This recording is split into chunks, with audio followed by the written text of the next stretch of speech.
너는 내 자식이 아니야! 썩 꺼져! 계모의 말 한마디에 아이의 운명은 산산이 부서졌습니다. 어머, 정말 저를 버리신 건가요? 눈발 속에서 터져나온 절규는 아무도 들어주지 않았습니다. 그렇게 유언장은 불타고 아이는 고아원으로 내던져졌습니다. 하지만 세월은 흘러 버려진 소녀는 백만장자로 성장해 귀환합니다. 사라졌던 유언장이 드러나고 첫사랑이 된 검사가 나타나면서 계모가 숨겨온 충격적 진실이 밝혀지기 시작하는데요. 구독, 좋아요, 알림 설정 부탁드립니다. 댓글에 지금 계신 곳을 적어주시면 제가 따뜻하게 인사드릴게요. 그럼 오늘의 이야기 속으로 들어가겠습니다. 혹독한 겨울바람이 마을 전체를 뒤덮던 그날 밤, 윤지은의 운명은 완전히 바뀌게 됩니다. 10살 소녀의 작은 몸집으로는 감당하기 어려운 추위가 온몸을 파고들었지만 그보다 더 차가운 것은 계모 박선옥의 시선이었습니다. 내 아버지는 이미 죽었어. 이 집 재산은 우리 아들 민수 것이야. 박선옥의 목소리는 겨울바람보다도 차갑고 날카로웠습니다. 지은은 계모의 손에 이끌려 마당으로 나왔습니다. 아버지가 돌아가신 지 채 한 달도 되지 않았는데 집안 분위기는 이미 완전히 달라져 있었습니다. 아버지가 살아계실 때만 해도 지은을 그나마 보호해주던 하녀들과 마을 사람들은 이제 모두 입을 다물고 있었습니다. 넌 이 집에 발붙일 자격도 없어. 당장 나가. 박선옥은 지은의 어깨를 거칠게 밀쳤습니다. 지은은 비틀거리며 눈 쌓인 마당 한복판에 주저앉았습니다. 찢어진 곳이 여러 군데 있는 낡은 인형 하나를 꼭 껴안고 있었는데 그것이 아버지가 마지막으로 사준 선물이었습니다. 인형의 눈알 하나는 이미 떨어져 나갔고 솜이 빠진 부분도 있었지만 지은에게는 세상에서 가장 소중한 보물이었습니다. 눈발이 점점 거세지기 시작했습니다. 하늘에서 내리는 눈송이들이 지은의 얼굴과 머리카락에 달라붙었습니다. 옷은 얇은 면옷 한 벌뿐이었고 신발은 너무 커서 발이 헛돌았습니다. 양말도 구멍이 여러 개 뚫려 있어서 발가락이 시려웠습니다. 그렇게 마당에 앉아 있는 지은을 보고도 동네 사람들은 그저 안쓰러운 표정만 지을 뿐이었습니다. 저 가엾은 아이를 어떻게 해. 하지만 박선옥 눈치를 봐야 하니까 윤 사장님이 살아계셨으면 사람들의 속삭임이 들려왔지만 아무도 지은에게 손을 내밀지는 않았습니다. 박선옥이 마을에서 꽤 영향력 있는 사람이었기 때문입니다. 남편 윤철수가 남긴 재산도 상당했고 그녀의 친정도 만만치 않은 배경을 가지고 있었습니다. 특히 친정아버지가 군청에서 일하고 있어서 마을 사람들이 함부로 대들 수 없었습니다. 지은은 떨리는 목소리로 중얼거렸습니다. 아빠는 어디 가신 거예요? 왜 지은이를 혼자 두고 가셨어요? 하지만 대답해 줄 사람은 아무도 없었습니다. 박선옥은 집 안으로 들어가면서 문을 쾅 하고 닫아버렸습니다. 그 소리가 마치 지은의 마음에 못을 박는 것 같았습니다. 집안에서는 박선옥과 민수의 웃음소리가 들려왔습니다. 따뜻한 방에서 맛있는 음식을 먹으며 텔레비전을 보고 있는 모습이 눈에 선했습니다. 눈보라는 더욱 심해졌습니다. 지은의 입술은 파래지기 시작했고 손가락 끝은 감각이 없어졌습니다. 그래도 인형만은 놓지 않았습니다. 아버지의 냄새가 아직 남아있는 것 같았거든요. 아버지가 병원에 입원해 계실 때도 이 인형을 품고 잠들었던 기억이 떠올랐습니다. 지은아, 이 인형이 아빠 대신 너를 지켜줄 거야. 아버지의 따뜻한 목소리가 귓가에 맴돌았습니다. 하지만 현실은 너무도 차가웠습니다. 춥다. 너무 추워요. 배고파요. 지은의 작은 목소리는 바람에 묻혀 사라져버렸습니다. 이웃집 불빛들이 하나둘 꺼져갔고 마을은 점점 고요해져 갔습니다. 오직 바람소리와 지은의 가쁜 숨소리만이 정막을 깨뜨리고 있었습니다. 발끝부터 시작된 추위가 온몸으로 퍼져 올라왔습니다. 그때 지은의 머릿속에 아버지와의 추억들이 주마등처럼 스쳐갔습니다. 아버지가 업어주던 따뜻한 등, 함께 만들어 먹던 계란말이, 잠자리에서 들려주던 동화책 이야기들, 모든 것이 이제는 먼 옛날 이야기가 되어버렸습니다. 아빠가 항상 너를 지켜줄게. 힘든 일이 있어도 포기하면 안 돼. 우리 지은이는 강한 아이니까. 하지만 이제 아버지는 없었습니다. 지은을 지켜줄 사람도 따뜻하게 안아줄 사람도 없었습니다. 10살 소녀에게는 너무나 잔혹한 현실이었습니다. 눈물이 뺨을 타고 내려왔지만 곧바로 얼어버렸습니다. 밤이 깊어갈수록 추위는 더욱 매서워졌습니다. 지은의 의식이 점점 흐려지기 시작했습니다. 인형을 꼭 안고 있던 팔에서도 힘이 빠져갔습니다. 눈꺼풀이 무거워졌고 몸이 점점 굳어가는 것을 느꼈습니다. 아빠, 저도 아빠 곁으로 갈까요? 거기는 따뜻하죠? 그렇게 지은은 눈보라 속에서 천천히 의식을 잃어갔습니다. 마지막 순간까지 인형을 놓지 않은 채로 지은의 친아버지 윤철수가 갑작스럽게 세상을 떠난 것은 석 달 전의 일이었습니다. 그날도 평소와 다를 것 없이 아침을 먹고 회사로 출근했던 아버지는 오후 3시경 사무실에서 갑자기 가슴을 움켜쥐며 쓰러졌습니다. 병원으로 급히 이송되었지만 심장마비로 결국 숨을 거두고 말았습니다. 50대 중반의 나이치고는 너무나 갑작스러운 죽음이었습니다. 아버지께서 평소에 심장이 안 좋으셨나요? 의사의 질문에 박선옥은 고개를 저었습니다. 아니에요. 건강검진에서도 항상 정상이었는데 술도 담배도 안 하셨고 운동도 꾸준히 하셨거든요. 하지만 박선옥의 표정에는 슬픔보다는 다른 무언가가 스쳐갔습니다. 지은은 그때 그 표정을 정확히 이해하지 못했지만 지금 생각해보면 그것은 안도감이었을지도 모릅니다.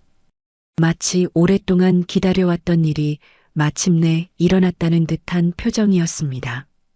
장례식은 3일장으로 치러졌습니다. 윤철수는 마을에서 꽤 성공한 사업가였기 때문에 많은 사람들이 조문을 왔습니다. 건설업과 부동산업을 통해 상당한 재산을 축적했고 마을 사람들로부터도 존경받는 인물이었습니다. 특히 어려운 이웃들을 도와주는 일을 자주 했기 때문에 진심으로 슬퍼하는 사람들이 많았습니다. 윤 사장님 같은 분이 왜 이렇게 일찍 가시는지. 지은이가 참 불쌍하다. 이제 계모밖에 없으니 박선옥이 지은이를 잘 돌봐줄까 걱정이야. 사람들의 걱정 어린 목소리가 들려왔지만 박선옥은 상주로서 의젓한 모습을 보였습니다. 검은 한복을 입고 눈물을 훔치는 모습이 완벽한 슬픈 미망인의 모습이었습니다. 하지만 지은만은 알고 있었습니다. 박선옥의 눈물이 진짜가 아니라는 것을. 아버지가 돌아가신 날 밤 박선옥이 방에서 혼자 웃고 있었던 모습을 보았으니까요. 윤철수는 죽기 전날 밤 지은을 방으로 불러 중요한 이야기를 했습니다. 지은아, 아빠가 만약 무슨 일이 생기면 서랍 맨 아래 있는 서류를 잘 보관해라. 내가 어른이 될 때까지. 그때 아버지는 평소와 달리 심각한 표정이었습니다. 지은은 무슨 말인지 정확히 이해하지 못했지만 아버지의 말씀을 기억해 두었습니다. 아빠, 무슨 일이 생긴다는 거예요? 아무 일도 없을 거야. 그냥 혹시나 해서 하는 말이니까 걱정하지 마라. 하지만 아버지의 목소리에는 불안함이 묻어 있었습니다. 마치 무언가를 예감하고 있는 것 같았습니다. 아버지는 그날 밤 늦게까지 서재에서 무언가를 정리하고 있었습니다. 그 다음날 오후 아버지는 정말로 세상을 떠났습니다. 장례식이 끝난 후 박선옥은 즉시 아버지의 서재를 뒤지기 시작했습니다. 지은이 보는 앞에서 서랍마다 열어보며 서류들을 찾고 있었습니다. 뭘 찾으시는 거예요? 지은이 물어보자 박선옥은 날카로운 눈빛으로 지은을 쳐다봤습니다. 내가 알 바 아니야. 중요한 서류가 있는지 확인하는 거야. 그때 박선옥이 서랍 맨 아래에서 봉투 하나를 꺼냈습니다. 봉투에는 유언장이라고 적혀 있었습니다. 박선옥의 얼굴이 순간 굳어졌습니다. 이런 게 왜 여기 있어? 박선옥은 봉투를 뜯어 내용을 확인했습니다. 그 순간 박선옥의 얼굴색이 하얗게 변했습니다. 유언장에는 분명하게 적혀 있었습니다. 나 윤철수는 모든 재산을 딸 윤지은에게 상속한다. 박선옥에게는 생활비 명목으로 월 일정액만을 지급하되 지은이 성인이 될 때까지 지은이를 잘 돌봐주기 바란다. 박선옥은 분노에 찬 목소리로 중얼거렸습니다. 이런 일이 있을 수 있나? 지은은 무슨 일인지 몰랐지만 박선옥의 표정이 무서워서 방 밖으로 나왔습니다. 그날 밤 마당에서 무언가 타는 냄새가 났습니다. 지은이 창문을 통해 내려다보니 박선옥이 마당에서 무언가를 태우고 있었습니다. 불꽃이 춤추는 가운데 종이 조각들이 하늘로 날아올라갔습니다. 하지만 바람이 강하게 불어서 타다 만 종이 조각 몇 개가 담장 너머로 날아갔습니다. 박선옥은 그것을 미처 보지 못했습니다. 바람에 날린 종이 조각들은 이웃집 마당과 뒷산 언덕까지 흩어져 떨어졌습니다. 다음 날부터 박선옥의 태도는 완전히 달라졌습니다. 지은아, 이제부터 내가 해야 할 일들이 있어. 집안일을 도와야지. 10살 아이에게 빨래와 설거지, 청소까지 시키기 시작했습니다. 학교에서 돌아오면 쉴 틈도 없이 일을 시켰습니다. 숙제할 시간도 주지 않았고 친구들과 놀 시간은 더더욱 없었습니다. 새엄마, 저는 아직 어려서 뭐? 내 나이면 충분히 할 수 있어. 이 집에서 먹고 살려면 일해야지. 그뿐만 아니라 박선옥은 지은의 출생증명서와 주민등록 서류들을 몰래 조작하기 시작했습니다. 지은이 학교에 가 있는 사이에 관공서에 찾아가서 허위 신고를 했습니다. 지은이가 사실은 남편의 친딸이 아니에요. 전 부인이 데려온 아이인데 지금 친어머니가 행방불명 상태라서 거짓말을 꾸며대며 지은의 호적을 조작했습니다. 마을 공무원들도 박선옥의 친정 배경 때문에 의심하지 않고 그대로 처리해 주었습니다. 마을 사람들도 서서히 의심을 품기 시작했습니다. 윤 사장님이 그렇게 갑작스럽게 돌아가신 게 이상하지 않아? 평소에 건강하셨는데 혹시 박선옥이 뭔가 알고 있는 건 아닐까? 지은이 대하는 걸 보니 예전 같지 않던데. 하지만 의심일 뿐이었습니다. 증거는 없었고 박선옥은 완벽한 미망인 역할을 계속했습니다. 오히려 사람들 앞에서는 지은을 더욱 극진히 챙기는 척했습니다. 그렇게 석 달이 지났고 오늘 밤 지은은 눈보라 속에 버려지게 된 것입니다. 박선옥의 계획은 치밀했습니다. 윤철수가 죽고 나서 그녀가 가장 먼저 한 일은 지은의 존재 자체를 지워버리는 것이었습니다. 유언장을 태워버린 것은 시작에 불과했습니다. 진짜 목표는 지은이라는 사람이 이 세상에 존재했다는 흔적까지 모두 없애는 것이었습니다. 지은이 출생신고가 잘못되어 있네요. 박선옥은 군청 민원실 직원에게 말했습니다. 그녀의 친정아버지가 군청에서 일하고 있어서 직원들이 그녀를 함부로 대하지 못했습니다.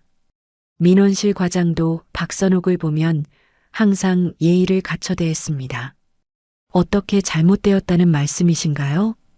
남편이 살아생전에 착각하고 친딸로 신고했는데 사실은 전처가 데려온 아이예요. 이제 정정해야겠어요. 박선옥은 미리 준비해온 가짜 서류들을 내밀었습니다.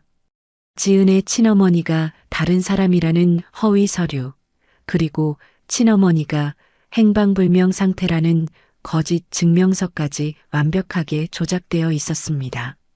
심지어 가짜 병원 기록까지 만들어서 지은이 다른 여자에게서 태어났다는 것처럼 꾸몄습니다. 그럼 이 아이는 어떻게 하실 건가요? 일단 고아원에 맡길 생각이에요. 제가 키울 수는 없거든요. 저도 제 아들 민수를 키우기도 벅차서요. 직원은 박선옥의 말을 의심하지 않았습니다. 서류상으로는 모든 것이 완벽했고 무엇보다 박선옥의 친정 배경 때문에 함부로 의심할 수도 없었습니다. 게다가 박선옥은 평소에 군청 직원들과도 친분이 있어서 더욱 쉽게 일이 진행되었습니다. 그렇게 지은의 호적은 완전히 조작되었습니다. 윤철수의 딸이었던 윤지은은 서류상에서 사라지고 대신 신원불명의 고아가 되어버렸습니다. 출생신고도 가족관계 증명서도 모든 공적 기록에서 윤지은이라는 이름이 지워졌습니다. 하지만 박선옥의 계획에는 더 교묘한 부분이 있었습니다. 내 이름은 이제 세상 어디에도 없어. 넌 그림자일 뿐이야. 박선옥은 지은에게 차갑게 말했습니다. 무슨 말씀이세요? 호적도 없고 출생신고도 없고 아무것도 없다는 뜻이야. 내가 이 세상에 존재했다는 증거가 하나도 남지 않았어. 지은은 무슨 말인지 이해할 수 없었습니다. 10살 아이가 호적이나 출생신고 같은 복잡한 일들을 이해하기는 어려웠으니까요. 다만 박선옥의 목소리가 평소보다 더욱 차가워서 무서움을 느꼈을 뿐입니다. 박선옥은 한 걸음 더 나아갔습니다. 지은이 다니던 초등학교에도 찾아가서 거짓말을 했습니다. 지은이가 친딸이 아니라는 게 밝혀졌어요. 그래서 전학을 보내려고 합니다. 그런데 어디로 전학을 보내시는 건가요? 아직 정하지 못했어요. 친어머니 쪽 가족들과 상의해야 해서요. 일단 학적을 정리해 주세요. 담임 선생님도 의심하지 않았습니다. 박선옥이 평소에 학교 학부모회에서 영향력을 발휘하고 있었고 학교 발전 기금도 많이 내던 사람이었으니까요.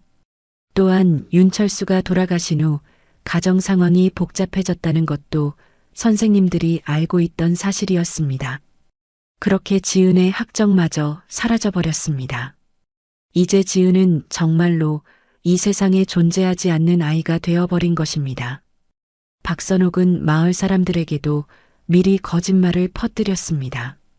지은이 친어머니가 나타나서 데려가겠다고 하네요. 정말요? 그럼 다행이네요. 네, 그래서 며칠 후에 떠날 예정이에요. 사실 제가 키우기에는 부담이 컸거든요. 마을 사람들은 박선옥의 말을 믿었습니다. 지은이 갑자기 사라져도 이상하게 생각하지 않을 준비를 미리 해둔 것입니다. 심지어 몇몇 사람들은 그게 지은이한테도 더 좋을 거야 라고 말하기까지 했습니다. 이 모든 일들이 진행되는 동안 지은은 아무것도 몰랐습니다. 단지 계모가 평소보다 더 차갑게 대한다는 것만 느꼈을 뿐입니다. 집안일도 더 많이 시켰고 밥도 제대로 주지 않았으며 밤늦게까지 청소를 시키는 일이 잦아졌습니다. 박선옥의 아들 민수도 어머니의 계획에 동조했습니다. 엄마, 지은이 언제 없어져요? 곧 없어질 거야. 그럼 이 집은 완전히 우리 것이 되는 거야. 민수는 지은보다 2살 위였지만 어머니의 영향으로 지은을 깔보고 괴롭히는 일이 잦았습니다. 야, 지은아. 너 곧 여기서 쫓겨날 거야. 뭔 소리야? 엄마가 그랬어.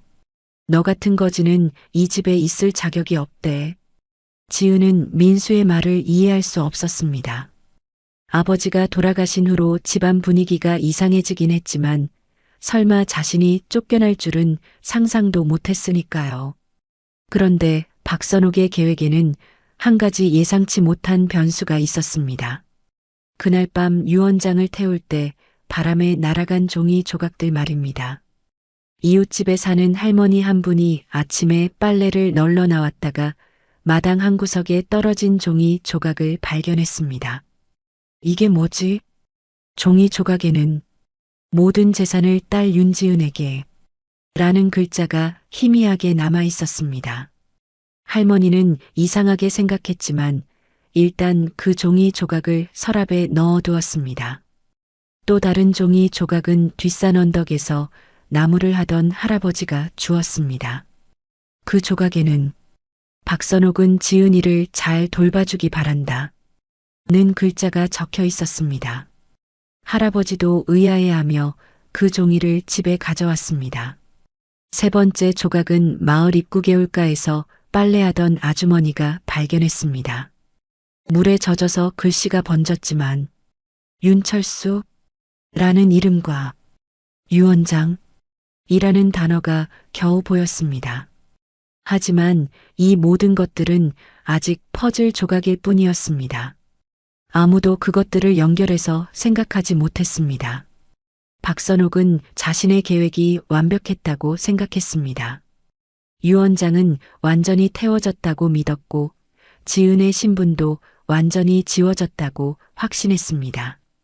이제 모든 준비가 끝났어.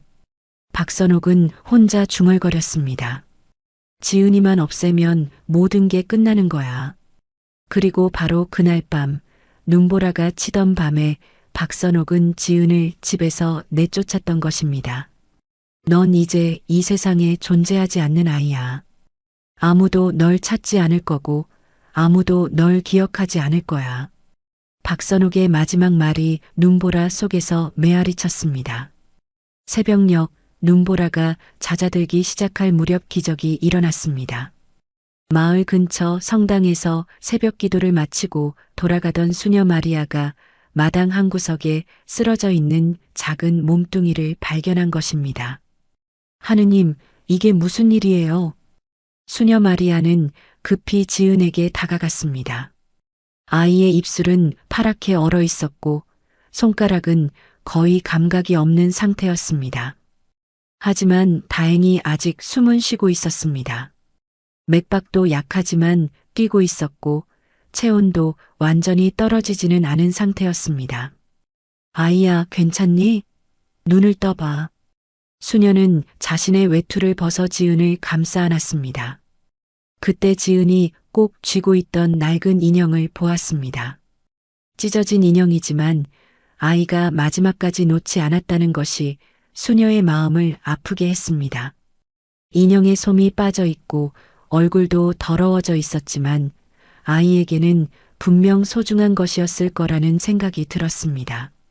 수녀 마리아는 지은을 성당 근처에 있는 보육원으로 데려갔습니다. 그곳은 성모의 집이라는 이름의 작은 고아원이었습니다. 전국에서 부모를 잃은 아이들이나 버려진 아이들이 모여 사는 곳이었습니다. 원장님, 응급환자예요. 원장 수녀는 급히 나와서 지은의 상태를 확인했습니다. 얼마나 추위에 오래 노출되었는지 빨리 따뜻하게 해줘야겠어요. 고아원 직원들이 모두 나서서 지은을 돌봤습니다. 따뜻한 물로 몸을 씻겨주고 마른 옷을 입혀주고 뜨거운 우유를 조금씩 먹였습니다. 의사를 불러서 진찰도 받게 했습니다. 다행히 동상은 심하지 않았고 며칠 푹 쉬면 회복될 수 있을 거라는 진단이 나왔습니다. 지은이 깨어난 것은 이틀 후였습니다. 여기 어디예요? 괜찮아, 아가야. 너는 지금 안전한 곳에 있어. 수녀 마리아가 다정하게 말했습니다. 집에 가야 해요. 집이 어디니? 내 부모님은 어디 계시니? 지은은 말문이 막혔습니다. 아버지는 돌아가셨고 새엄마는 자신을 버렸습니다. 갈 곳이 없다는 현실이 다시 한번 가슴을 짓눌렀습니다. 아빠는 하늘나라에 가셨어요. 지은의 눈에서 눈물이 흘렀습니다. 그럼 엄마는? 새엄마는 저를 쫓아냈어요. 수녀들은 지은의 사정을 듣고 안타까워했습니다. 하지만 이런 아이들을 위해 고아원이 있는 것 아니겠습니까? 걱정하지 마, 지은아. 이제 여기가 내 집이야. 우리가 내 가족이 될 거야. 원장 수녀의 따뜻한 말에 지은은 조금씩 마음을 열기 시작했습니다. 성모의 집에는 지은처럼 가족을 잃은 아이들이 25명 정도 살고 있었습니다. 나이는 5살부터 18살까지 다양했습니다. 처음에는 모든 게 낯설고 무서웠지만 아이들은 생각보다 친절했습니다. 너 새로운 애구나. 나는 김민호야. 지은보다 1살 많은 소년이 말을 걸어왔습니다. 민호는 밝은 성격의 아이였고 다른 아이들 사이에서도 인기가 많았습니다. 나는 지은이에요. 지은이? 예쁜 이름이네. 여기 생활하는 거 어렵지 않아. 우리가 도와줄게. 민호의 친근한 태도 덕분에 지은은 조금씩 고아원 생활에 적응해 갔습니다. 하지만 무엇보다 지은에게 큰 힘이 된 것은 강우석이라는 소년과의 만남이었습니다. 우석은 지은보다 2살 위였고 고아원에서 가장 똑똑한 아이로 통했습니다. 성적도 우수했고 책을 많이 읽어서 아는 것도 많았습니다. 지은아, 울지 마. 힘든 일이 있으면 나한테 말해. 우석은 항상 지은을 챙겨주었습니다. 지은이 밤에 악몽을 꾸며 올 때도 다른 아이들과 다툼이 있을 때도 우석은 언제나 지은의 편이 되어 주었습니다. 우석 오빠, 고마워. 뭘? 우리는 가족이잖아. 우석의 말에 지은은 처음으로 진짜 웃음을 지었습니다. 고아원 생활은 쉽지 않았습니다. 25명의 아이들이 함께 생활하다 보니 크고 작은 갈등이 끊이지 않았습니다. 나이 많은 아이들은 어린 아이들을 괴롭히기도 했고 음식이나 용돈 때문에 다투는 일도 자주 있었습니다. 지은아, 내 인형 좀 줘봐. 15살인 서영이가 지은의 낡은 인형을 빼앗으려 했습니다. 안 돼요. 이건 아빠가 주신 거예요. 낡은 인형 가지고 뭘 그래. 어차피 더러우니까 버려. 안 돼요. 지은은 인형을 꼭 안고 울었습니다. 그때 우석이 나타났습니다. 서영아, 그만해. 남의 물건에 손대지 마. 너는 왜 끼어들어? 지은이는 내가 보호할 거야. 다시는 괴롭히지 마. 우석의 단호한 말에 서영은 물러섰습니다. 그 후로 우석은 더욱 지은을 챙겨주었습니다. 공부도 같이 했고 밥도 함께 먹었습니다. 지은에게 우석은 오빠 같은 존재였고 동시에 첫사랑이기도 했습니다. 지은아, 나중에 우리 둘 다 여기서 나가게 되면 꼭 다시 만나자. 정말요? 응. 약속해. 우석은 새끼손가락을 내밀었고 지은도 자신의 새끼손가락을 걸었습니다. 하지만 행복한 시간은 오래가지 않았습니다. 우석에게 입양 제의가 들어온 것입니다. 우석아, 미국에 사는 한인 가정에서 너를 입양하고 싶어 한다. 원장 수녀의 말에 우석의 얼굴이 복잡해졌습니다. 지은이는 어떡하죠? 지은이도 언젠가는 좋은 가정을 만날 수 있을 거야. 우석은 밤새도록 고민했습니다. 미국에 가면 더 좋은 교육을 받을 수 있고 더 나은 미래를 꿈꿀 수 있었습니다. 하지만 지은을 혼자 두고 가야 한다는 것이 마음에 걸렸습니다. 지은아, 나 미국에 가게 되었어. 우석의 말에 지은의 세상이 무너지는 것 같았습니다. 언제요? 다음 주에. 지은은 말없이 울기만 했습니다. 지은아, 울지 마. 내가 성공하면 꼭 너를 찾을 거야. 그때까지 건강하게 잘 지내. 우석 오빠 약속했잖아. 꼭 다시 만날 거라고. 우석은 지은을 꼭 안아주었습니다.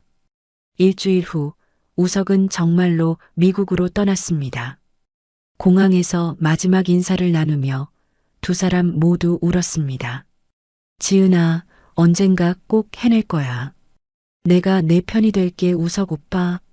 저도 꼭 성공할게요. 그래서 다시 만나요. 우석이 떠난 후 지은은 더욱 혼자가 되었습니다.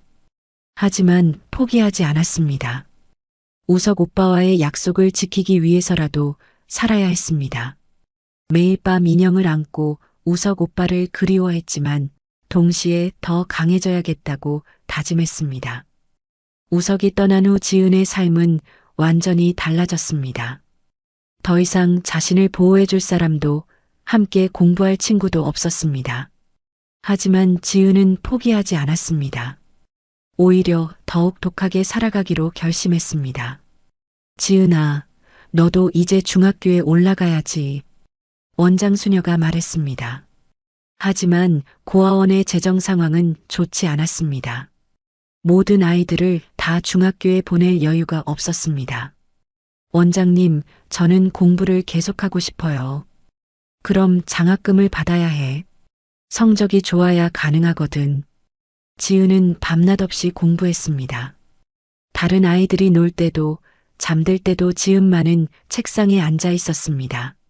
낡은 교과서를 몇 번씩 읽어서 내용을 완전히 외웠습니다.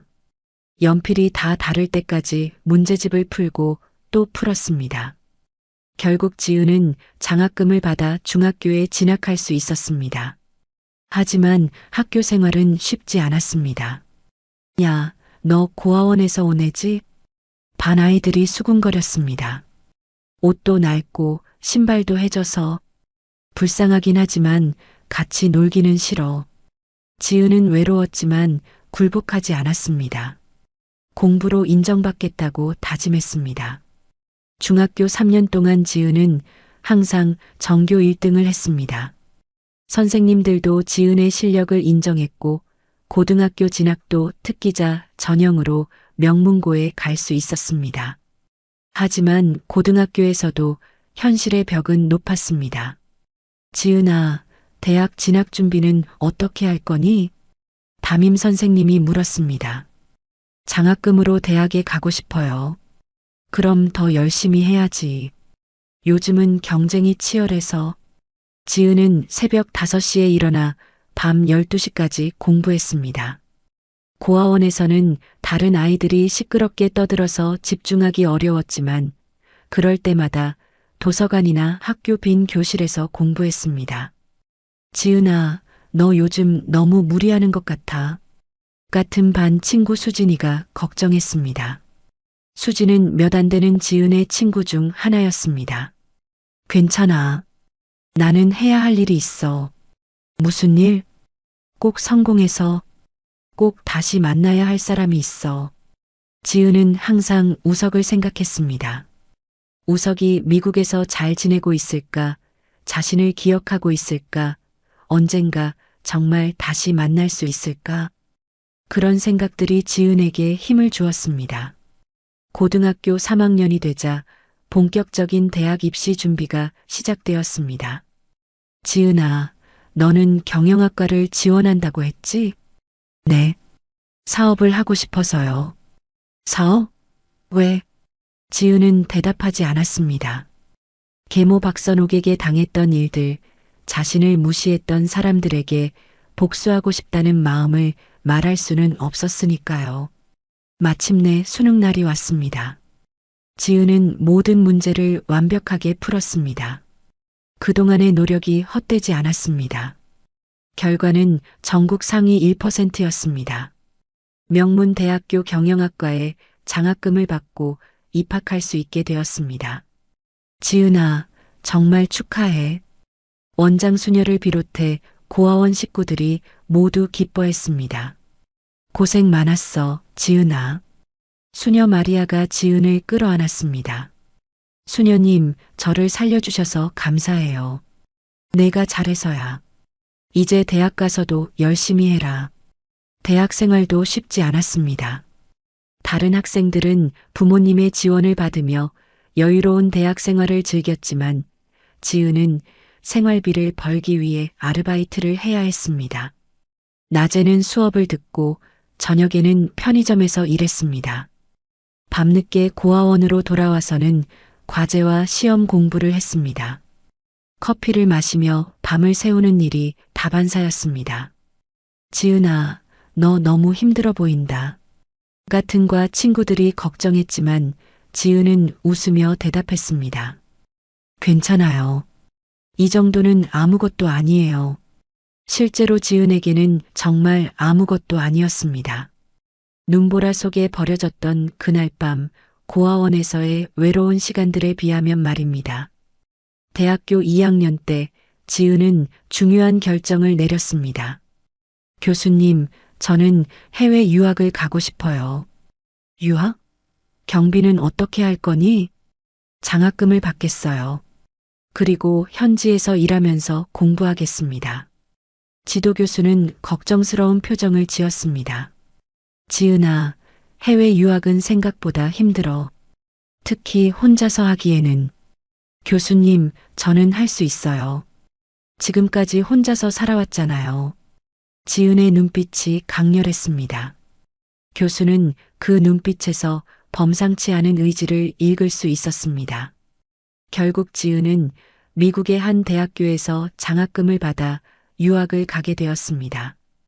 경영학과 회계학을 복수 전공할 계획이었습니다. 지은아, 미국 가서도 건강하게 잘 지내라. 원장 수녀가 작별 인사를 했습니다. 원장님, 저 꼭 성공해서 돌아올게요.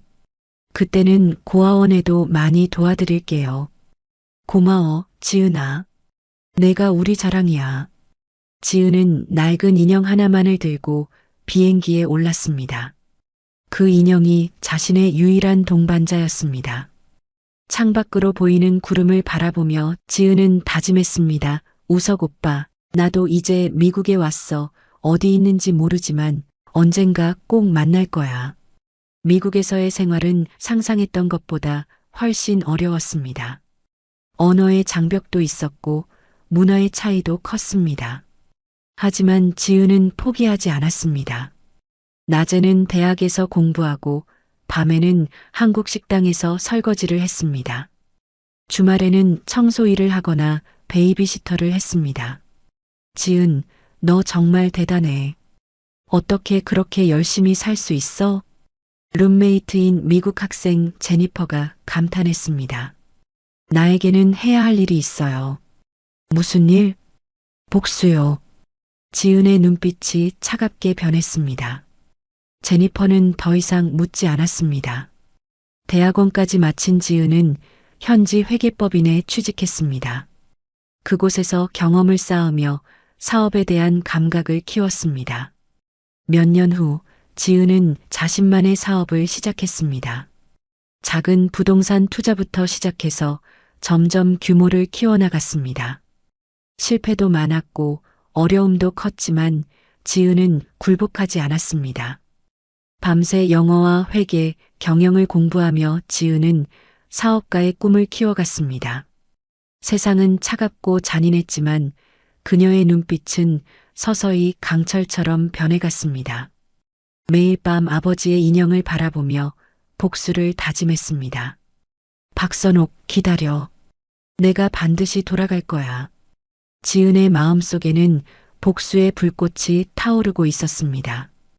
20년이라는 긴 세월이 흘렀습니다. 한때 눈보라 속에 버려진 10살 소녀는 이제 30살의 성공한 사업가가 되어 있었습니다. 지은이 일궈낸 건설 부동산 그룹 윤테크는 미국 서부 지역에서 손꼽히는 대기업으로 성장했습니다. 사장님, 이번 분기 매출이 전년 동기 대비 30% 증가했습니다. 비서가 보고했습니다. 지은은 고층 빌딩의 최상층에 위치한 자신의 사무실에서 도시 전경을 내려다보고 있었습니다. 좋습니다. 그런데 한국지사 설립 준비는 어떻게 되고 있나요? 현재 부지 매입과 인허가 절차를 진행하고 있습니다. 예정대로라면 내년 봄에 한국 진출이 가능할 것 같습니다. 지은의 입꼬리 살짝 올라갔습니다. 드디어 한국으로 돌아갈 때가 온 것입니다. 지난 20년간 지은은 쉬지 않고 달려왔습니다. 작은 부동산 투자 회사에서 시작해서 지금의 대기업을 만들어냈습니다. 그 과정에서 수없이 많은 어려움과 좌절을 겪었지만 한 번도 포기하지 않았습니다. 첫 번째 큰 성공은 로스앤젤레스 외곽의 낡은 건물을 매입해서 고급 오피스텔로 재건축한 프로젝트였습니다. 많은 사람들이 위험하다고 말렸지만 지은의 예상은 적중했습니다. 그 지역이 개발되면서 부동산 가치가 몇 배로 뛰었습니다. 두 번째 성공은 샌프란시스코의 IT 단지 조성 사업이었습니다. 실리콘밸리의 확장을 예측한 지은은 미리 땅을 사들여 놓았고 몇 년 후 그곳에 대형 IT 기업들이 입주하면서 엄청난 수익을 올렸습니다. 세 번째 성공은 뉴욕 맨해튼의 낡은 호텔을 인수해서 최고급 리조트로 탈바꿈시킨 일이었습니다.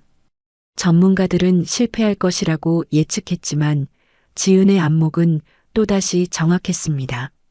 이렇게 하나둘씩 성공을 쌓아가며 지은의 회사는 점점 커졌습니다. 직원도 수백 명으로 늘어났고 연매출도 수천억 원을 넘어섰습니다. 하지만 지은의 마음 한구석에는 항상 공허함이 있었습니다. 아무리 많은 돈을 벌어도 아무리 성공해도 진정한 만족감을 느끼지 못했습니다. 사장님, 오늘 저녁 파티에 참석하실 건가요? 비서가 물었습니다. 지역 유지들이 모이는 자선 파티였습니다. 아니요. 집에 일찍 들어가겠습니다. 지은은 항상 혼자였습니다. 연인도 없었고 가까운 친구도 없었습니다. 오직 일에만 매달려 살았습니다. 사람들과의 관계를 맺는 것보다는 복수에 대한 집념이 더 강했기 때문이었습니다. 집에 돌아온 지은은 서재에 있는 유리장에서 낡은 인형을 꺼냈습니다. 20년 전 그 인형, 아버지가 마지막으로 사준 선물이었습니다. 이제는 더욱 낡아서 솜이 많이 빠져 있었지만 지은에게는 여전히 가장 소중한 물건이었습니다. 아빠, 제가 성공했어요. 이제 복수할 수 있을 만큼 강해졌어요. 지은은 인형을 안고 중얼거렸습니다. 그때 전화벨이 울렸습니다. 사장님, 한국에서 연락이 왔습니다. 한국 지사 설립을 담당하는 직원이었습니다. 어떤 연락인가요? 지사를 설립할 예정인 그 마을에 대한 정보를 더 조사해 봤는데 흥미로운 사실들이 있습니다. 지은의 가슴이 두근거렸습니다. 자신의 고향 마을에 대한 이야기였으니까요. 어떤 사실들인가요? 박선옥이라는 사람이 현재 그 마을에서 가장 큰 부자였는데 최근 몇 년 사이에 사업이 망해서 빚더미에 올라앉았다고 합니다. 지은의 눈빛이 번뜩였습니다. 더 자세히 말해보세요. 남편이 일찍 세상을 떠난 후 혼자서 사업을 운영했는데 잘못된 투자와 사기를 당해서 현재는 파산 직전이라고 합니다. 아들 민수도 사업 실패로 집을 나간 상태고요. 지은은 웃음이 나왔습니다. 인과응보라는 말이 이런 것일까요? 그럼 그 집은 어떻게 되었나요? 곧 경매에 나올 예정이라고 합니다. 빚을 갚기 위해서 집까지 내놓아야 하는 상황인 것 같습니다. 알겠습니다. 한국 출장 일정을 앞당기세요. 가능한 한 빨리 출발하겠습니다. 지은은 전화를 끊고 창밖을 바라봤습니다. 마침내 때가 온 것입니다. 그 다음 날부터 지은은 한국행 준비에 박차를 가했습니다. 회사 운영은 부사장에게 맡기고 자신은 한국지사 설립을 핑계로 고국으로 돌아가기로 했습니다. 출발 전날 밤 지은은 옷장 깊숙한 곳에서 오래된 상자를 꺼냈습니다. 그 안에는 고아원에서의 사진들, 우석과 함께 찍은 사진, 그리고 아버지의 마지막 편지가 들어 있었습니다. 지은아, 아빠가 만약 세상을 떠나게 되면 절대 포기하지 말고 강하게 살아라. 아빠는 항상 내 편이야. 아버지의 편지를 다시 읽으며 지은은 눈물을 흘렸습니다. 20년 만에 흘리는 진짜 눈물이었습니다. 비행기 안에서 지은은 한국에 대한 기사들을 읽었습니다. 경제가 많이 발달했고 건설업계도 크게 성장했다는 내용들이었습니다. 자신의 고향 마을도 많이 변했을 것이라는 생각이 들었습니다. 박선옥, 이제 내가 돌아간다. 20년 전에 받은 고통을 그대로 돌려줄 시간이야. 지은의 마음속에는 복수의 불꽃이 활활 타오르고 있었습니다. 인천공항에 도착한 지은을 마중 나온 것은 한국지사 설립팀이었습니다. 사장님, 환영합니다. 수고하셨습니다. 바로 마을로 가죠. 지은은 고급 승용차 여러 대로 이루어진 차량 행렬을 타고 고향으로 향했습니다. 차창 밖으로 보이는 풍경이 낯설면서도 익숙했습니다. 20년이라는 세월이 많은 것을 바꿔놓았지만 여전히 고향의 모습이 남아 있었습니다. 마침내 마을 입구에 도착했을 때 지은의 가슴이 빠르게 뛰었습니다. 드디어 돌아왔다. 외제차 행렬이 마을에 들어서자 사람들이 하나둘 나와서 구경했습니다. 저게 누구야? 돈 많은 사람 같은데. 혹시 우리 마을에 투자하러 온 건가? 사람들의 수군거림이 들렸지만 아직 아무도 지은을 알아보지 못했습니다. 20년이라는 세월과 성공이 그녀를 완전히 다른 사람으로 만들어 놓았으니까요. 차가 박선옥의 집 앞에 멈췄을 때 지은의 심장이 거의 터질 것 같았습니다.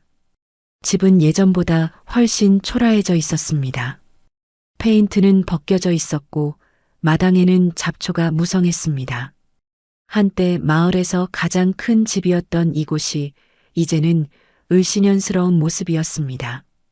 지은이 차에서 내리자 집안에서 한 여자가 나왔습니다.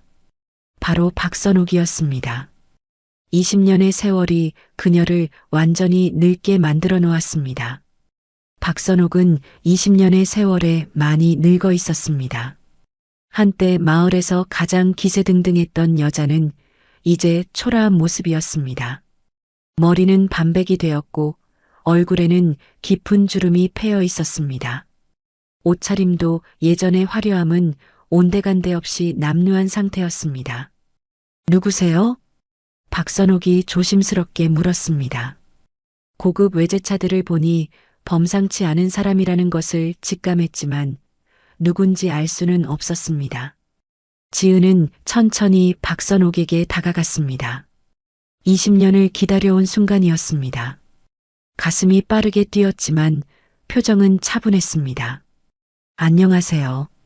저는 윤테크그룹의 회장 윤지은입니다. 윤지은? 박선옥의 얼굴이 순간 굳어졌습니다. 윤지은이라는 이름이 어디선가 들어본 것 같았지만 설마 그 아이가 혹시 그때 그 아이가 맞습니다. 20년 전 눈보라 속에 버리셨던 그 아이예요. 박선옥의 다리에서 힘이 빠졌습니다. 그 자리에 주저앉을 뻔했지만 간신히 버텼습니다. 손이 덜덜 떨리기 시작했습니다. 그럴 리가 없어. 너는 죽었을 거야. 믿기지 않으시죠? 저도 처음에는 살아남을 수 있을 거라고 생각하지 못했어요. 지은의 목소리는 차갑고 단호했습니다. 20년간 쌓인 분노와 원한이 그 목소리에 담겨 있었습니다. 마을 사람들이 하나둘 모여들기 시작했습니다. 저분이 누구야? 박선옥 집에 무슨 일이 생긴 건가? 고급차를 저렇게 많이 가지고 온 걸 보니 대단한 사람인 것 같은데. 사람들의 수군거림 속에서 지은은 계속 말했습니다. 새엄마, 그동안 잘 지내셨나요? 아버지의 재산으로 호의호식하며 사셨죠? 지은아, 정말 내가 맞니? 네, 저예요. 10살 때 이 마당에서 얼어 죽을 뻔했던 그 윤지은이요. 박선옥의 얼굴이 하얗게 변했습니다. 그때 마을 뒤쪽에서 한 남자가 나타났습니다. 정장 차림의 단정한 모습이었습니다. 지은아. 그 목소리에 지은이 고개를 돌렸습니다. 그곳에는 강우석이 서 있었습니다. 20년 만에 재회였습니다. 우석 오빠. 지은의 목소리가 떨렸습니다. 그토록 보고 싶었던 사람이 눈앞에 있었습니다. 복수보다도 더 큰 감정이 밀려왔습니다. 정말 너구나. 내가 한국에 돌아와서 너를 찾고 있었어. 우석은 검사가 되어 있었습니다. 몇 년 전 한국으로 돌아온 후 줄곧 지은을 찾고 있었던 것입니다. 우석 오빠, 어떻게? 나중에 자세히 이야기하자. 지금은 더 중요한 일이 있어. 우석은 가방에서 서류 봉투를 꺼냈습니다. 지은아, 내 아버지 유언장의 일부가 남아 있었다. 박선옥의 얼굴이 더욱 창백해졌습니다. 뭐라고? 그런 건 다 태워버렸는데. 20년 전 유언장을 태울 때 바람에 날린 조각들을 마을 사람들이 주워뒀어. 나는 검사가 되어서 돌아온 후 이 사건을 조사했고 마침내 진실을 밝혀낼 수 있었어. 우석은 사람들에게 들리도록 큰 목소리로 말했습니다. 윤철수 씨의 유언장에는 분명히 적혀 있었습니다. 모든 재산을 딸 윤지은에게 상속한다고요. 마을 사람들이 웅성거렸습니다. 정말이야? 그럼 박선옥이 거짓말을 한 거네? 유언장을 숨긴 거였구나. 아니, 더 심각한 문제가 있어요. 우석은 또 다른 서류를 꺼냈습니다. 윤철수 씨의 죽음에 대해서도 조사했는데 당시 부검이 제대로 이루어지지 않았어요. 최근에 재수사를 통해 밝혀낸 사실은 박선옥이 비틀거렸습니다. 무언가 드러날 것을 직감했습니다. 윤철수 씨는 자연사가 아니었습니다. 독성 물질이 검출되었어요. 마을이 순간 조용해졌습니다. 모든 사람들이 충격에 빠져 있었습니다. 박선옥 씨, 당신은 남편을 살해하고 유언장을 조작했으며 상속자인 지은이를 내쫓았습니다. 박선옥은 더 이상 버틸 수 없었습니다. 그 자리에 무릎을 꿇었습니다. 지은아, 내가 잘못했다. 제발 한 번만 용서해다오. 하지만 지은은 단호히 고개를 저었습니다. 눈보라 속에 버려지던 제 모습이 아직도 선명합니다. 그날의 한기, 이제 돌려드릴 차례예요. 마을 사람들도 이제야 모든 것을 이해했습니다. 그들은 박선옥을 향해 분노의 시선을 보냈습니다. 어떻게 그런 짓을 할 수 있어? 불쌍한 아이를 그렇게 내쫓다니. 윤 사장님까지 그렇게 보내다니. 우리가 눈치채지 못한 게 미안하다, 지은아.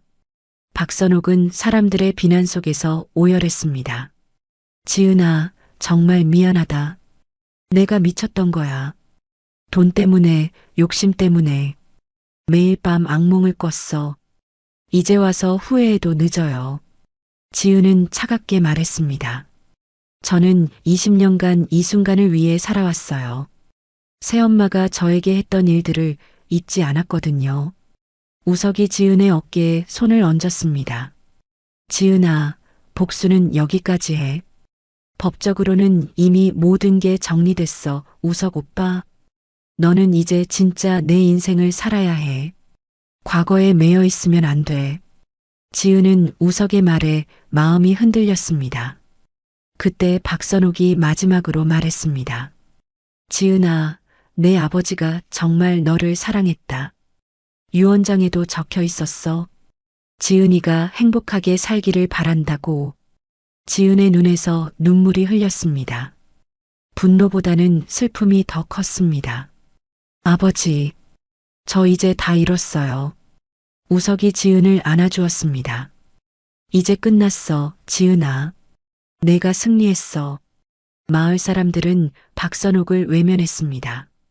그녀는 모든 재산과 명예를 잃고 쫓겨나게 되었습니다. 민수도 어머니를 외면했습니다. 지은은 눈 내리는 고향 마당에 서서 중얼거렸습니다. 추위가 날 키워냈고 배신이 날 강하게 만들었다. 이제 진짜 내 인생이 시작되는 거야. 복수는 끝났습니다. 이제 지은에게는 새로운 시작이 기다리고 있었습니다. 복수가 끝난 후 1년이 지났습니다. 지은은 고향 마을에 대규모 투자를 단행했습니다. 마을 전체를 현대적인 관광단지로 개발하면서도 전통적인 아름다움을 그대로 보존하는 프로젝트였습니다. 사장님, 마을 주민들이 모두 감사해하고 있습니다. 직원이 보고했습니다. 지은의 투자로 마을은 완전히 달라졌습니다. 낡은 집들은 아름다운 전통 한옥으로 새단장되었고 도로와 상하수도 시설도 최신식으로 교체되었습니다. 마을 사람들의 생활도 훨씬 나아졌습니다. 당연한 일이에요. 이곳이 제 고향이니까요. 지은은 아버지가 살던 옛집을 매입해서 아름다운 기념관으로 만들었습니다. 윤철수 기념관이라는 이름으로 아버지의 생전 모습과 마을을 위해 했던 일들을 전시해 놓았습니다. 기념관 한쪽에는 작은 방이 있었습니다. 지은이 어린 시절 살았던 방을 그대로 재현해 놓은 공간이었습니다. 그곳에는 낡은 인형 하나가 유리상자 안에 소중히 보관되어 있었습니다. 아빠, 저 이제 정말 행복해요. 지은은 매일 아침 기념관을 찾아 아버지께 인사를 드렸습니다. 박선옥은 마을에서 완전히 사라졌습니다. 모든 재산을 잃고 빚까지 져서 다른 지역으로 떠나야 했습니다. 아들 민수도 어머니와 함께 마을을 떠났습니다. 마을 사람들은 그들이 어디로 갔는지 관심도 없었습니다. 지은아, 오늘은 특별한 날이야. 우석이 지은을 찾아왔습니다. 복수가 끝난 후 두 사람은 자연스럽게 가까워졌습니다. 무슨 특별한 날이요? 우리가 처음 만난 지 정확히 25년 된 날이야. 지은은 깜짝 놀랐습니다. 우석이 그런 것까지 기억하고 있다니요. 정말 기억하고 있었어요? 당연하지. 내 인생에서 가장 중요한 날인데. 두 사람은 함께 성모의 집을 찾았습니다. 지은을 구해준 고아원이었습니다. 지은아, 원장 수녀가 반갑게 맞아주었습니다. 이제 많이 늙으셨지만 여전히 자애로운 미소를 지으시고 있었습니다. 수녀님, 보고 싶었어요. 지은은 수녀님을 꼭 안아드렸습니다. 내가 이렇게 훌륭하게 성장해서 정말 자랑스럽다. 수녀님 덕분이에요. 저를 살려주셔서 감사해요. 지은은 고아원에 거액을 기부했습니다. 낡은 건물을 새로 짓고 아이들이 더 좋은 환경에서 자랄 수 있도록 했습니다. 지은아, 너 정말 대단해. 우석이 감탄했습니다. 우석 오빠, 나 혼자 힘으로는 할 수 없었을 거예요. 당신이 있어서 가능했어요. 두 사람은 고아원 뒷마당에 앉아 옛 이야기를 나누었습니다. 그때 미국으로 떠날 때 정말 힘들었어. 우석이 말했습니다. 나도요. 매일 밤 우석 오빠를 그리워했어요. 나도 마찬가지였어. 법학 공부를 하면서도 항상 너 생각을 했어. 그래서 검사가 된 거예요? 응. 너를 찾아서 정의를 실현해주고 싶었거든. 지은의 눈에서 눈물이 흘렸습니다. 기쁨의 눈물이었습니다. 고마워요. 정말 고마워요. 그때 우석이 무릎을 꿇었습니다. 손에는 작은 상자가 들려 있었습니다. 지은아, 나와 결혼해 줄래? 지은은 깜짝 놀라 입을 막았습니다. 우석 오빠, 25년 전에 했던 약속을 이제 지키고 싶어. 평생 너의 편이 되어주고 싶어. 지은은 울면서 고개를 끄덕였습니다. 네, 좋아요. 두 사람의 결혼식은 마을 전체가 축제가 되었습니다. 마을 사람들이 모두 나와서 축하해 주었고 고아원 아이들도 와서 함께 기뻐했습니다. 지은아, 정말 축하해. 수녀 마리아가 축복해 주었습니다. 수녀님, 저를 살려주셔서 정말 감사해요. 결혼식 후 지은과 우석은 함께 아버지의 기념관을 찾았습니다. 아빠, 저 결혼했어요. 우석 오빠와 함께 행복하게 살 거예요. 지은은 아버지의 사진 앞에서 말했습니다. 그리고 아빠가 원하셨던 대로 이 마을을 아름답게 만들 거예요. 우석도 함께 인사를 드렸습니다. 아버님, 지은이를 평생 행복하게 해드릴게요. 1년 후 지은과 우석 사이에 아이가 태어났습니다. 아들이었습니다. 이름을 뭐라고 지을까? 우석이 물었습니다. 윤희망이요. 희망이라는 뜻으로요. 좋은 이름이네. 지은은 아이를 안고 다시 한번 아버지의 기념관을 찾았습니다. 아빠, 손자예요. 아빠의 혈육이 계속 이어질 거예요. 그날 밤 지은은 오랜만에 어린 시절의 낡은 인형을 꺼냈습니다. 이제는 박물관 같은 곳에 보관되어 있어야 할 유물이었지만 여전히 지은에게는 소중했습니다. 인형아, 고마웠어. 내가 있어서 포기하지 않을 수 있었어. 지은은 인형을 아들의 옆에 놓아주었습니다. 희망아, 이 인형이 엄마를 지켜준 것처럼 너도 지켜줄 거야. 창밖에는 눈이 내리고 있었습니다. 하지만 이제는 차가운 눈이 아니라 포근한 눈이었습니다. 지은은 우석의 품에 안겨 창밖을 바라봤습니다. 우석 오빠, 나 이제 정말 행복해. 나도야, 지은아. 그런데 가끔 박선옥이 어떻게 살고 있는지 궁금해져. 걱정하지 마. 그 사람도 자신의 죄를 깨닫고 반성하며 살 거야. 그랬으면 좋겠어요. 지은에게는 이제 복수보다 용서가 더 중요했습니다. 마음의 평화가 찾아왔습니다. 몇 년 후 지은의 회사는 한국에서도 큰 성공을 거두었습니다. 정직하고 투명한 경영으로 많은 사람들의 존경을 받았습니다. 지은은 매년 전국의 고아원을 찾아다니며 후원했습니다. 자신과 같은 처지의 아이들이 희망을 잃지 않고 살 수 있도록 도왔습니다. 엄마, 우리는 왜 고아원에 자주 가요? 희망이가 물었습니다. 이제 7살이 된 아들이었습니다. 엄마도 옛날에 고아원에서 살았거든. 그래서 그곳 아이들이 엄마 같아서 도와주고 싶은 거야. 그럼 엄마도 부모님이 없었어요? 응. 하지만 많은 사람들이 엄마를 도와줬어. 그래서 지금 이렇게 행복하게 살 수 있는 거야. 희망이는 고개를 끄덕였습니다.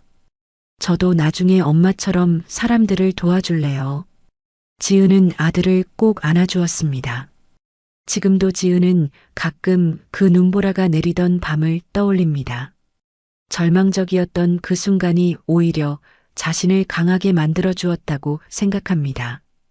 추위가 그녀를 키워냈고 배신이 그녀를 강하게 만들었습니다. 그리고 그 모든 시련이 결국 지금의 행복으로 이어졌습니다. 복수는 끝났지만 진정한 승리는 사랑과 용서를 통해 이루어졌습니다. 윤지은의 이야기는 이제 복수가 아닌 용서와 희망의 이야기가 되었습니다. 그 어떤 시련도 꺾을 수 없는 인간의 의지와 사랑의 힘을 보여주는 이야기로 말입니다. 오늘 함께한 가족 이야기, 감동 사연, 인생 드라마가 여러분의 마음에 작은 위로가 되었길 바랍니다. 앞으로도 더 많은 노후 이야기와 시니어 공감 드라마, 오디오북을 전할 수 있도록 구독과 좋아요, 알림 설정 부탁드립니다. 지금 듣고 계신 장소를 댓글로 남겨주시면 제가 반갑게 인사드리겠습니다. 다음 영상에서 다시 뵐게요. 야, 이년아! 술 한잔 안 하고 그냥 가려 해! 오늘 우리 기분 망쳤으니 목숨값은 내고 가라! 부산 바닷가 관광객이 붐비는 횟집거리 한복판에서 건달들이 젊은 여성을 조롱하며 애워쌌습니다. 사람들은 무서워 눈을 돌리고 시장 상인들조차 나서지 못했습니다.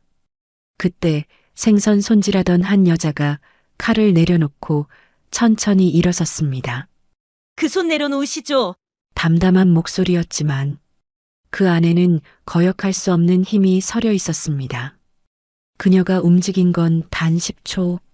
그러나 그 10초가 부산 바닷가의 전설이 되었습니다.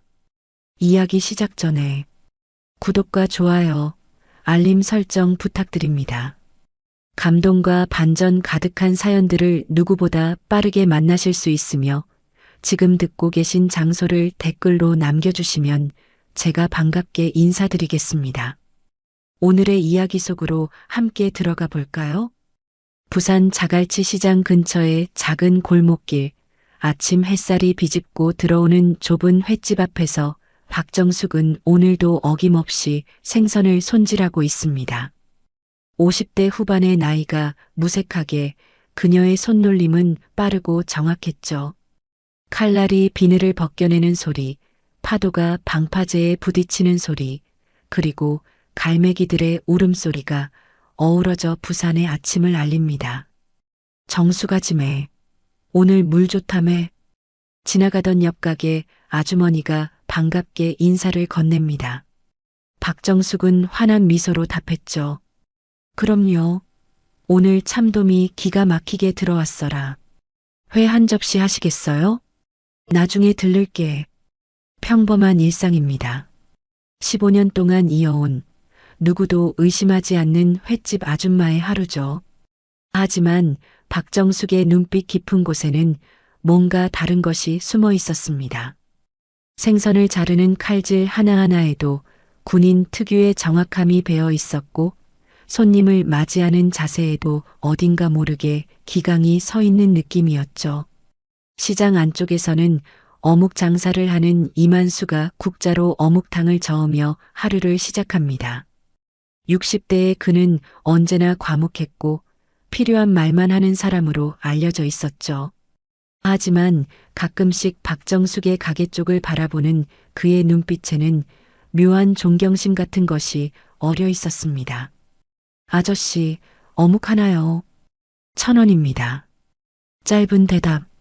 그게 이만수의 스타일이었죠.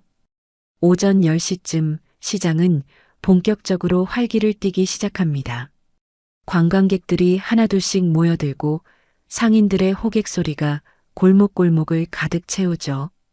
박정숙은 싱싱한 생선들을 진열대에 올려놓으며 손님들을 맞이할 준비를 합니다. 어서 오세요. 오늘 잡은 생선들이에요. 그녀의 목소리는 힘차고 밝았습니다. 하지만 그 목소리 속에는 수많은 부하들에게 명령을 내렸던 지휘관의 카리스마가 은은하게 배어 있었죠. 물론 아무도 그걸 알아채지 못합니다. 그저 친절하고 억센 부산 아지매일 뿐이니까요. 점심시간이 다가오자 횟집 안은 손님들로 북적이기 시작합니다. 박정숙은 능숙하게 회를 뜨고 손님들과 농담을 주고받으며 분주하게 움직였죠.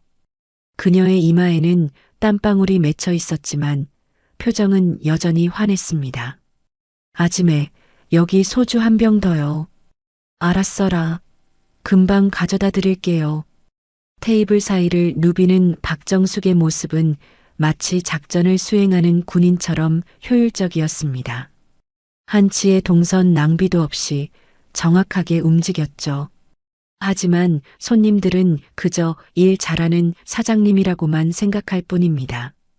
오후가 되자 시장은 조금씩 한산해집니다. 박정숙은 잠시 가게 앞 플라스틱 의자에 앉아 숨을 고르죠. 바다 쪽을 바라보는 그녀의 눈빛이 잠시 멀어집니다. 아마도 과거를 떠올리는 듯했죠. 군복을 입고 부하들을 이끌며 국가를 위해 목숨을 걸었던 그 시절을요. 정수가짐에 괜찮아 해? 옆 가게 아주머니가 걱정스럽게 물었습니다. 박정숙은 화들짝 놀라며 현실로 돌아왔죠. 아, 그냥 좀 쉬고 있었어라. 괜찮아요. 오늘 장사 잘 됐지? 그럭저럭요. 요즘 경기가 안 좋아서 말이죠. 평범한 대화, 평범한 일상.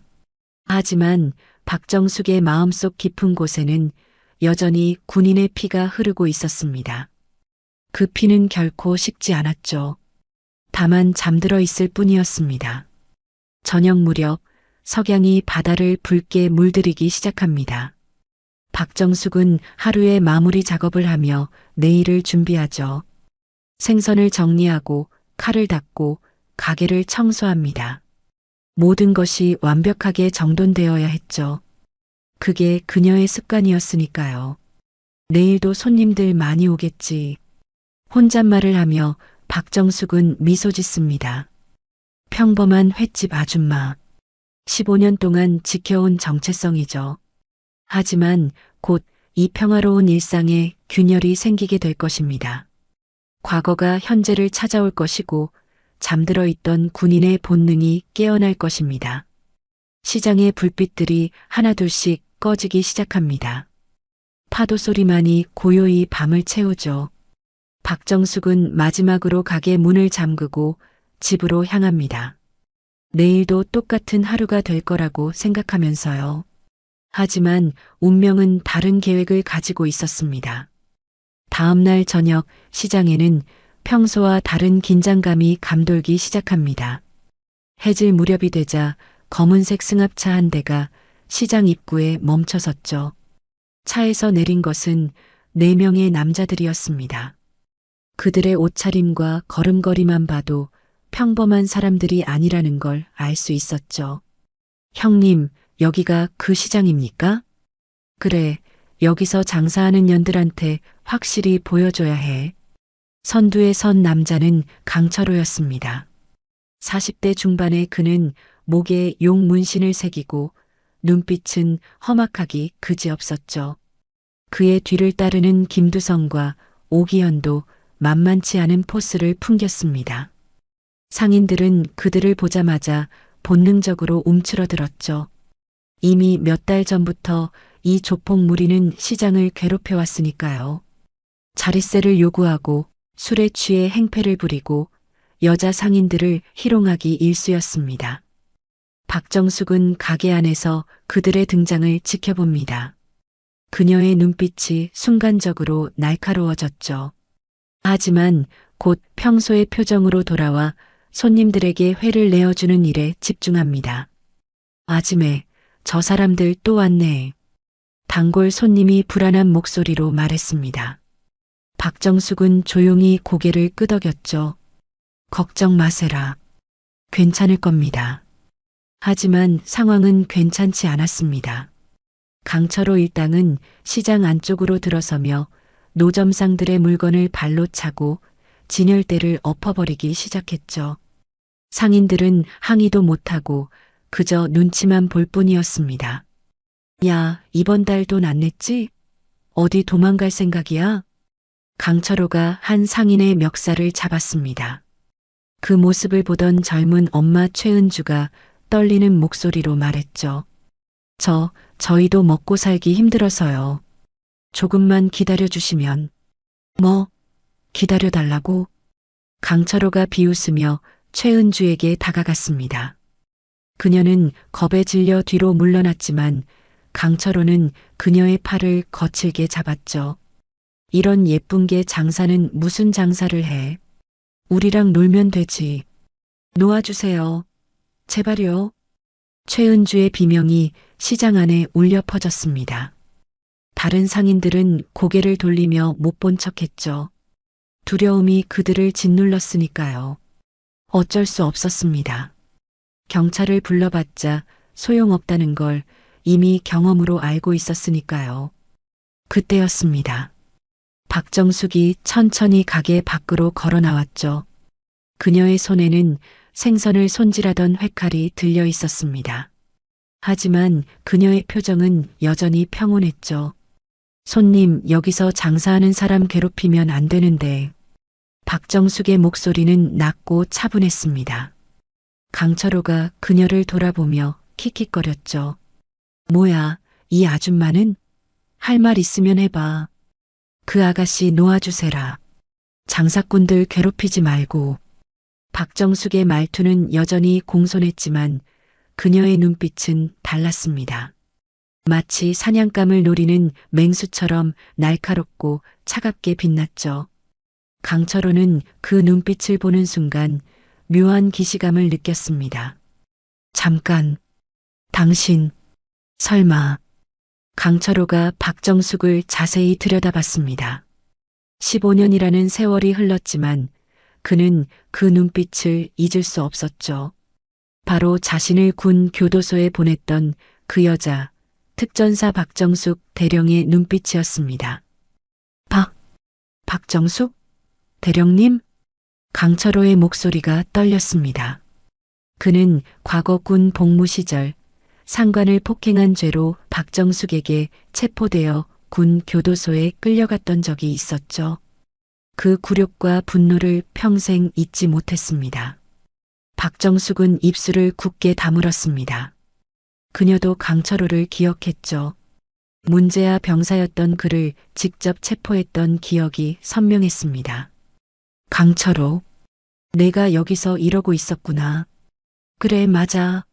당신 때문에 내 인생이 망가졌어. 군 교도소에서 썩었던 그 시간들.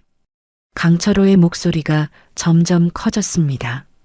그의 얼굴은 분노로 일그러졌죠. 그는 부하들에게 손짓했습니다. 저 여자가 누군지 아냐? 나를 군 교도소에 쳐넣은 년이야. 오늘 확실하게 복수해야겠어. 김두성과 오기현이 주먹을 불끈 쥐며 박정숙에게 다가왔습니다. 시장 사람들은 숨을 죽인 채 그 광경을 지켜봤죠. 관광객들도 멀찍이 서서 무슨 일인가 싶어 쳐다봤습니다. 박정숙은 여전히 침착했습니다. 그녀는 손에 쥔 회칼을 천천히 도마 위에 내려놓았죠. 그리고 맨손으로 강철호 일당을 마주했습니다. 철호야, 아직도 정신 못 차렸구나. 그때 너한테 기회를 줬는데. 기회? 웃기지 마. 오늘은 내가 당신을 무릎 꿇릴 거야. 긴장감이 폭발하기 직전이었습니다. 시장 전체가 숨을 멈춘 듯 고요했죠. 바람마저 멈춘 것 같았습니다. 그리고 그 순간 박정숙의 눈빛이 완전히 바뀌었습니다.